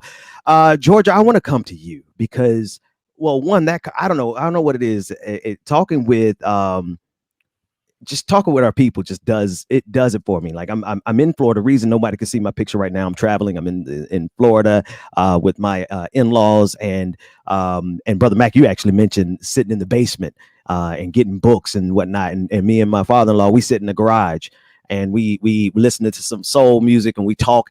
And as we talked, Georgia, we talked about the power that the media has to frame how we see everything, how we interpret everything. And Georgia, when you said that they are the archivers, I think we really do miss the fact that it doesn't really matter. And I hate to say this, this is what I believe. I'm not stating this as a statement of fact, but this is my belief. I do not believe that it matters so much how we perceive events as they happen to us, as much as how it's recorded in history, and media is one of the number one forces in that area. Talk to that for me. Yeah, I mean, even you think when you go back to get some historical context to an event, you'll pull up an old newspaper, right? And it's so damaging. Even we just saw this play out here in Minneapolis. There was another Black man after Dante Wright that was killed. His name is Winston Smith. He was killed by a federal task force. And we learned federal task forces actually don't have to wear body cameras, so there's no footage of it. And the first narrative that was published about him was that he was a murder suspect. And it reminded me of the false allegations that used to be printed in the paper to justify lynchings. And even pointing historically in the state of Minnesota in 1920, there was 3 Black men who were lynched. They were only in town for a circus. They were working for a circus. A white woman falsely accused them of rape, and they ended up being lynched. Now, when you look at the paper the next day, what you learn is that a doctor did an examination, a medical examination, and there was no sign of rape. And so, but that initial false allegation was so damaging, it incited a mob of white people who then busted into the jail, interrupted the criminal justice process, got those men out of their cells, and lynched them. And so we continuously see how media is a part of the system, because even looking with Winston Smith, a lot of people never heard about him because of that initial narrative. That initial narrative was so damaging that white America wrote it off as a justified killing. So media is a tool that is used, a vehicle that is used oftentimes to uphold white supremacy. And we, knowing how it played a role 100 years ago, need to be mindful of how it's playing a role right now in the way that what's happening right now will be remembered 100 years from now. That's it. Because it's absolutely going to be the digital archives for the next generation that they're going to be looking at, the videos, the photos, the articles, all of that. They're going to be referencing that to try to get a frame of reference of what was happening in this historic era that we're living in right now. So let me ask this question. You know, and I just found it fascinating when you talked about this clip from James Baldwin that was, you know, laying dormant in there. But then give me your thoughts on also organizations like Getty Images, who just, I mean, they go out there and they buy up everything. And, you know, so how does that play into this narrative of where we have to begin to archive our stories as well? And are there other examples similar to the James Baldwin situation that you know of right offhand? Well, the thing with the James Baldwin situation that's hard is none of us knew about it until the producer who worked on the project released it. Because still to this day, ABC still has not released it. It wasn't released by ABC. It was released by the filmmaker who was so in awe of the opportunity of interviewing James Baldwin that he just went ahead and published it himself. You can see at the bottom it says "Love It." So we would never really know what's in ABC, NBC, CBS's archive until other people like Love It call it out and say, "Hey, I worked on this historical interview that just never saw the light of day." And we still have yet to hear from ABC as to why. ABC, they haven't made a statement saying, well, was it because of his sexuality? Was it because the fact that he was so transparent about his blackness? The pivotal moment in that interview for me that really stood out was when the reporter asked him, why did you go to Paris? And he said, I wanted to know what it was to be me versus what it is to be a Black man in America. My whole life experience has only been through the lens of the constraints of being Black in America. And so I wanted to leave this country and see where my identity starts and where being Black in America stops. And I just thought that was so profound. But there was some other little nuggets in that interview where you could see potentially a ABC executive saying, this is too radical, or this is too Black, or this is not palatable enough, right? And so many times. So it's hard to say how many, but that's what we should be asking ourselves is, if this is just one that we know of, how many more of our stories were not told because huge corporations thought that they weren't good enough, or they were too radical? So let me ask this question. Because we know, or we don't know, but we know something's in those vaults. So in this climate today, what would happen if you, as our representative, went to ABC, NBC, CBS and said, let us look in the vaults and see what you have here? And as far as being able to tell our stories, some interesting stories from the Black perspective, what would they say to you? Or basically whatever they say, they're saying to us about keeping our history dormant. So I think a few things. And I want to circle back on what you said about Getty Images, because I think that there's something there too that we have to tap into. But what concerns me about climbing up that tree is the closest I think we ever got to that was with Bill Cosby. Bill Cosby, before he was arrested, he was working out a deal with NBC. He was trying to buy a network, which ultimately means he would have access to the archives. And so, I don't know exactly, why the timing of that, all of those accusations happened like simultaneously while he was trying to work out that deal. But I think that's the closest that we've ever gotten to a Black person going to one of these networks and really being in a position and having the power to open up the archives. The unfortunate thing, though, is that they don't have to archive our history. It costs money to archive too. So there could be things that are just deleted because they're not going to invest in archiving our history. And if there's not a count of it, then how can you even really recollect it?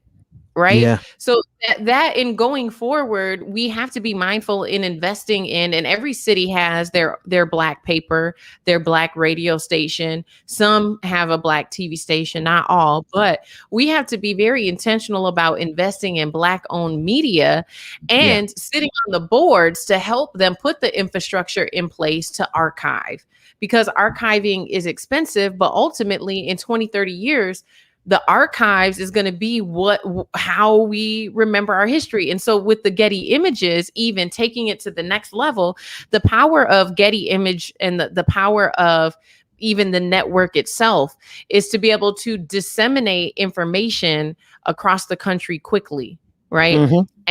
And having some formal partnership, a business partnership in place with other entities where you have some agreement to content share. And so this is how you will turn on ABC in Florida and you could turn on ABC in Minnesota or ABC in Georgia and see a different person saying the exact same words with the exact same video and images, is because it's called a wire service. And that's what Getty is.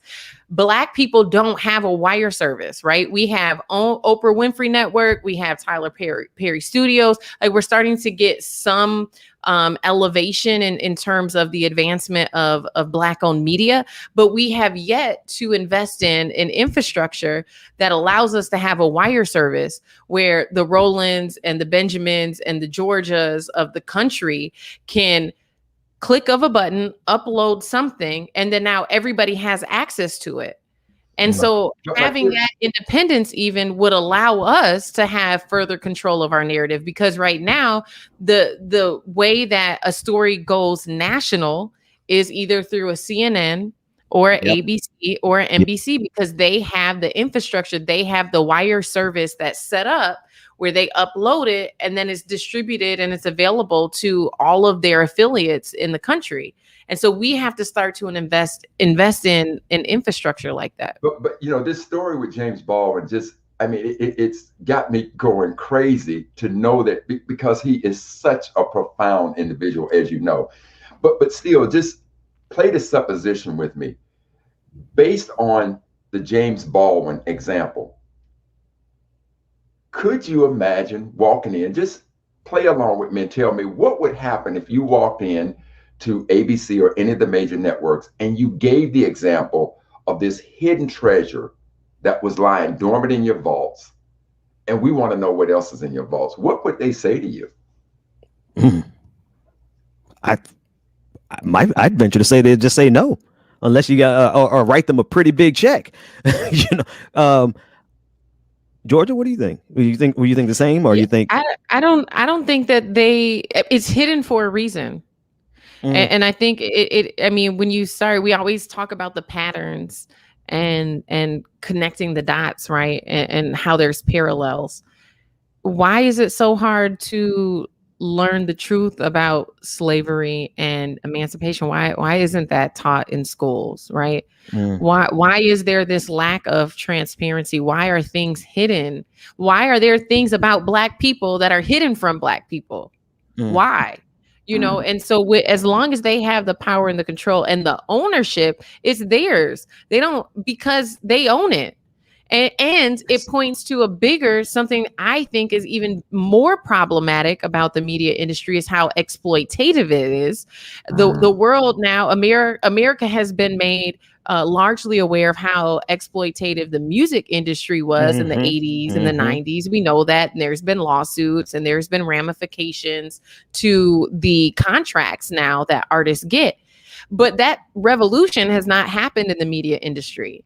When you examine the contracts that are given to photographers, videographers, reporters, anchors, they are very exploitative and discriminatory.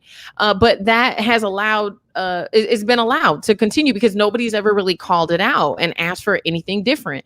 And so when you talk about this idea, which it doesn't feel very radical, like, hey, can I see what's in your vault, especially as it pertains to race and culture and Black history in America? But they don't have to. That we have no legal right to any of our stories, even if Baldwin, even if a descendant of James Baldwin himself went into ABC and asked for it, you have no legal right. It's their work, it's their content. I know that part of it, but so you know, I am of the mindset that the most dangerous roadblock to progress in America is not the white supremacist, it's the white liberal, right? As you said, he was too Black. But then ABC, NBC, these media outlets, CNN, the moment you all in journalism who are on these shows get too Black, then they get you too gone. So what I'm Melissa saying, Harris Perry. Absolutely. So what I'm saying is, in the spirit of not saying we have a right to it, but just in the spirit of saying, because you want to be fair with us and you want to paint yourself good, would you mind if we looked in the vaults and maybe uncover some of these nuggets? So you're of the mindset that not if we go in there demanding it, but I mean, even if we ask to just uncover our story and help us to share it, they would just go, no. I think we should ask. I think it's worth an ask. I think it's worth asking too. My concern is just on what legal grounds. Like there's no, it's just like, hey, and it's like it's asking for a favor almost. And while I think that, and you have people like Attorney James Walker, who was a critical force in winning the lawsuit against Sony, right? And so I would think instead of just going and I don't want to say naively knocking on the door with no leverage, right? I would say lawyer up, figure out where the loopholes are, because we know even in copyright laws after like 25 years or something, 25 years, I think that there starts to be some gray area in terms of ownership, right? Oh, and so you mean public domain, the 25 years after the death of whoever created that content in the music industry, that it rolls over into public domain. Right. Something along those lines. Go ahead. So start to investigate some of those things so that when you go in there, you're equipped with something, right? But I don't think in America that we are going to go knock on the door of any of these huge media corporations and say, hey, we want to see your archives, and they're going to say, okay. They're not, because that's their bread and butter. You got to think the business of media is this content. Mm-hmm. The business of media, how do they make money? How are they employing people all across this country to do what they do? How? Because they are capturing stories, breaking stories. They have exclusive content, and that's their product. They're not just going to give away their product, but we don't look at it that way. We're not, especially people who consume media, we're not trained to think of the things that we read or the photos that we see or the videos that we share on Facebook. We're not trained to look at that as somebody's product, something that someone owns, but they do own our stories. And in acknowledging how damaging this could be and how much control and power they do have, we need to take that knowledge and start to build an infrastructure so that in 20 years, we don't have to go knock on nobody's door and ask for our stories again. I do want to say this. I licensed my content to Google. I didn't sell it to them. Here's another aspect of it. In Georgia, we have some of that video. I think you provided some of that video from James Baldwin, and I haven't had a chance to see any of it yet, but I know it's brilliant because I know it's James Baldwin, right? And I know that it bothers me because you're telling it exactly the way it is, that there no telling what is behind their vaults, behind these walls, these archives of how much, because these brothers and sisters, non-gender conforming individuals back then, they were telling the truth. They had nothing to lose except for their chains, and they were speaking truth to power. And that there's information, but we can't get to it because we don't own the archives. We don't have access to them, nor do we own them. And it really speaks to how critical it's going to be for us to record the history of our present. We must record our own history of the present, and I think that's partially, to some degree, that's what we're doing even here in independent media and the Benjamin Dixon Show and On the Clock with Georgia Floyd and your independent work, and Dr. Mack, you're literally recording history on Google servers. Let's play. Okay, so it was a patron who sent us this clip. Okay, so the patron sent us this clip. Shout out to that patron for sending us this. I don't know where we're jumping in on it but I guarantee you it's going to have amazing wisdom. Let's take a listen in to James Baldwin. It's the only thing they have to know. If they know this, everything else I say is a lie. They know they would not like to be black here. They know that. Now they know that, and they're telling me lies. They're telling me and my children nothing but lies. For Baldwin, the truth is that the ghettos of his youth remain, gnawing at the spirit of those who live there. The poverty is piled high, making it even more inescapable. And making it even more inescapable how thoroughly you're despised. The high-rise slum becomes a high crime area almost at once, because what are you going to do with all these children, really, whole families condemned forever to nothing in the richest city in the world? Let's hold it right there. Hold it right there for me, David, because if you let me, I would listen to Baldwin for the rest of the day. He speaks about this dichotomy of being the poorest people in the richest city in the world. He spoke about that in Go Tell It on the Mountain. He spoke about it regularly throughout his work. That paradigm has not changed. We are Black people in the most powerful empire in the history of the planet, and I think, Brother Mack, I think we should be thoroughly aware of what that really means. Not only will they control the narrative, not only will they control the history, but they'll use brute force. I mean, they've done it. They literally did it. That's how we're here. They use brute force to bring us here. We are seated in the strongest and the most powerful empire in the history of the planet, and we are Black at the bottom. Of every measurable metric, you're going to find Black people at the bottom. That is not happenstance. They want us to believe that it is some indictment of our character, but it is systemic, and it is how the system is designed, and history and controlling history is a part of that. Speak to that for me, Brother Mack. Well, I mean, I'm listening to Sister Ford, and everything is so connected. Sister Ford, for you to tell us, about the atrocities in Minnesota and the way that they've happened, to even open up this level of thought of who's owning our history.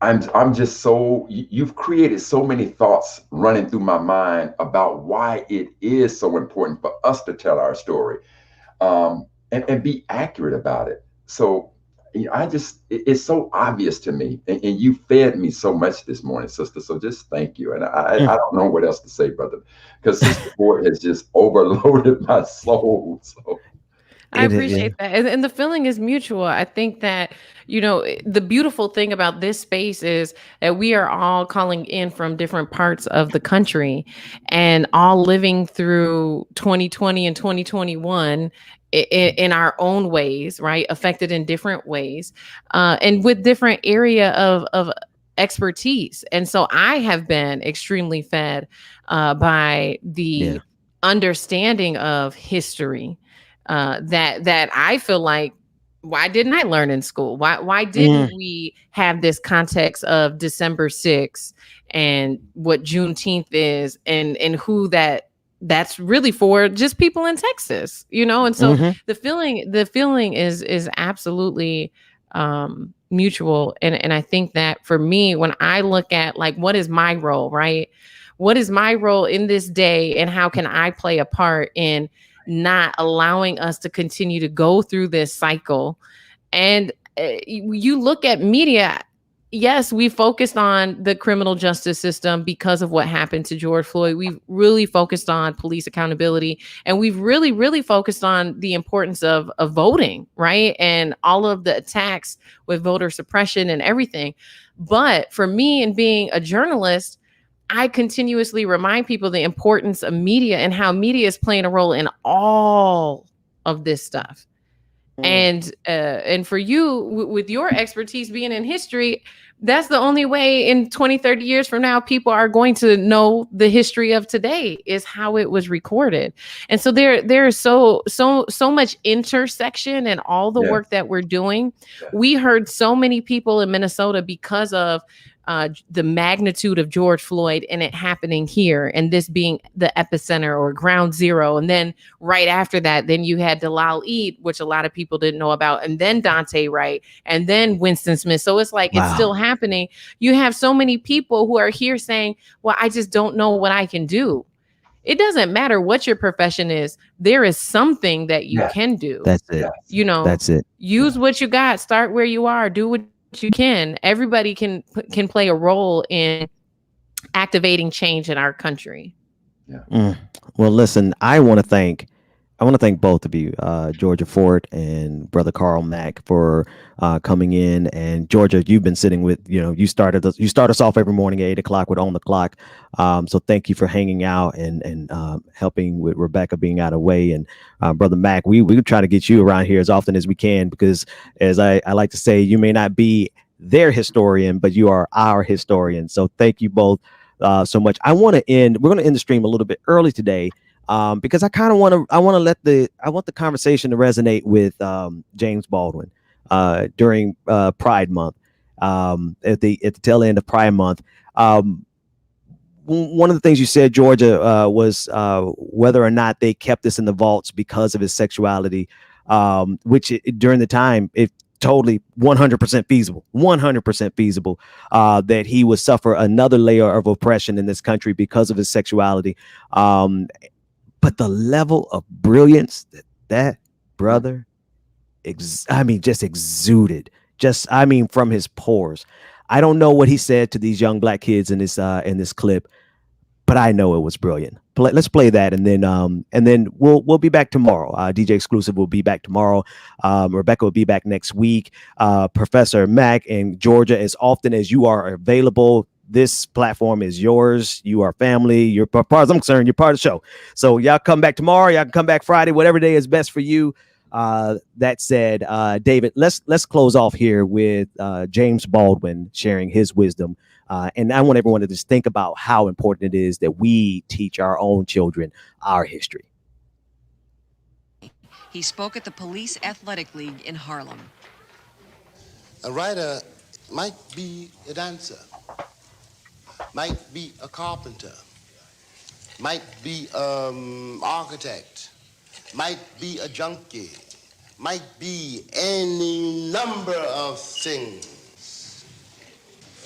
You think there's still a chance for today's black writer? There never was a chance for a black writer. Come, what's your name? Jeffrey. Listen, a writer, black or white, doesn't have much of a chance, right? Nobody wants a writer until he's dead. But to answer your real question, there's a greater chance for the black writer today than there ever has been. The children asked him the same question I wanted answered. Why did he move to Paris? Paris is very important to me because I was able to, I was able to take a deep breath, and I was able, this may sound a very corny way to put it, but I wanted to find out where being black ended, where I began, or vice versa. I mean, that some things had happened to me because I was Jimmy, and some things had happened to me because I was black. And I wanted to find out how to get these things together, because I didn't want to spend the rest of my life going around saying, you treat me that way because I'm black. After attaining worldwide acclaim as a black writer, Baldwin wrote Giovanni's Room, an explicitly homosexual love story. His publishers in New York refused to print it for fear of alienating his newly acquired white, middle-class audience. Baldwin was furious and took the book to England for publication. You published Giovanni's Room very early on in your... I finished the book in 55. And that, to deal with homosexuality was difficult. And you already were dealing with, black writer. Mm-hmm.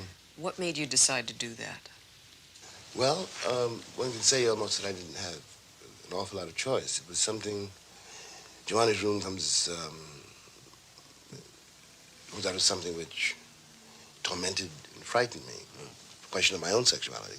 I used to know when I was younger, a great many men, boys, who were so terrified that they might have a homosexual and, they might be bisexual, or they might, want to go to bed with a man, might be able to fall in love with a man.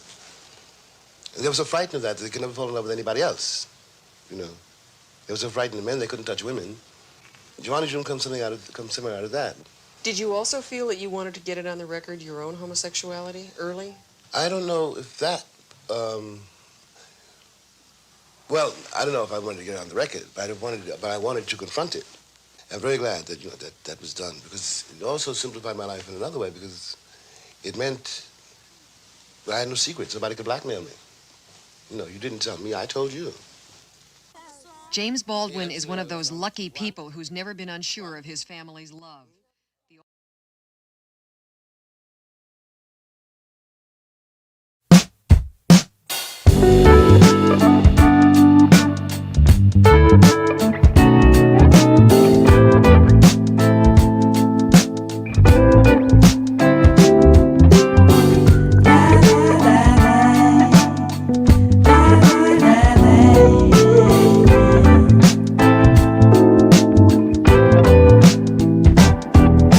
Slow it down. There's no need for us to rush it. No. 'Cause we're past the cold. So why stay and just repeat it now? Yeah. Oh. We dream about all things being alright. But we freeze when it's all up to us. So let's fight it, make a stand and try it. Everything will matter from now on. Matter from now on. Let's fight it, there's no way to hide it. 'Cause everything will matter from now on. 'Cause it's high time.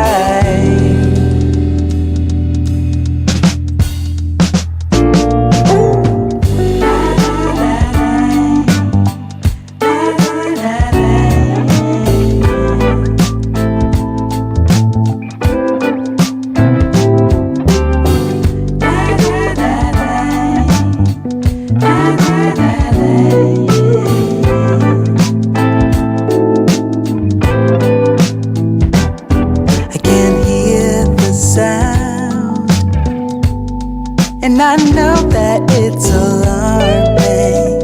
Yeah. 'Cause time is running out, and we can't just stay and watch it. No.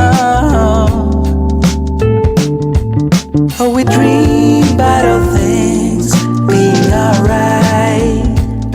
But we freeze when it's all up to us. So let's fight it, make a stand and try it. Everything will matter from now on. Matter from now on. Let's fight it, there's no way to hide it. 'Cause everything will matter from now on. 'Cause it's high time.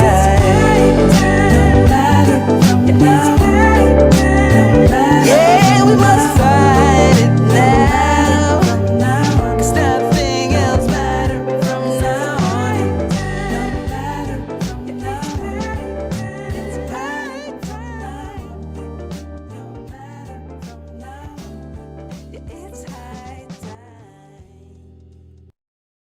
Could really use a change of scenery. Everybody smoking all the greenery. Close the match 'cause they were handed down to me. But I'm still fly, I know. I'm still fly, let's go. It could all be worse, I could be a hater like you. It could all be worse. Pills to make the man, but that poison's gonna kill you. From the inside out. So right now, say it with your chest now, say it with your chest now. I'm young, I'm free, can't nobody take me here and now. It's my time to run it out. It's my time to ride it. I'm young, I'm free, can't nobody take me here and now. It's my time to run it out. It's my time.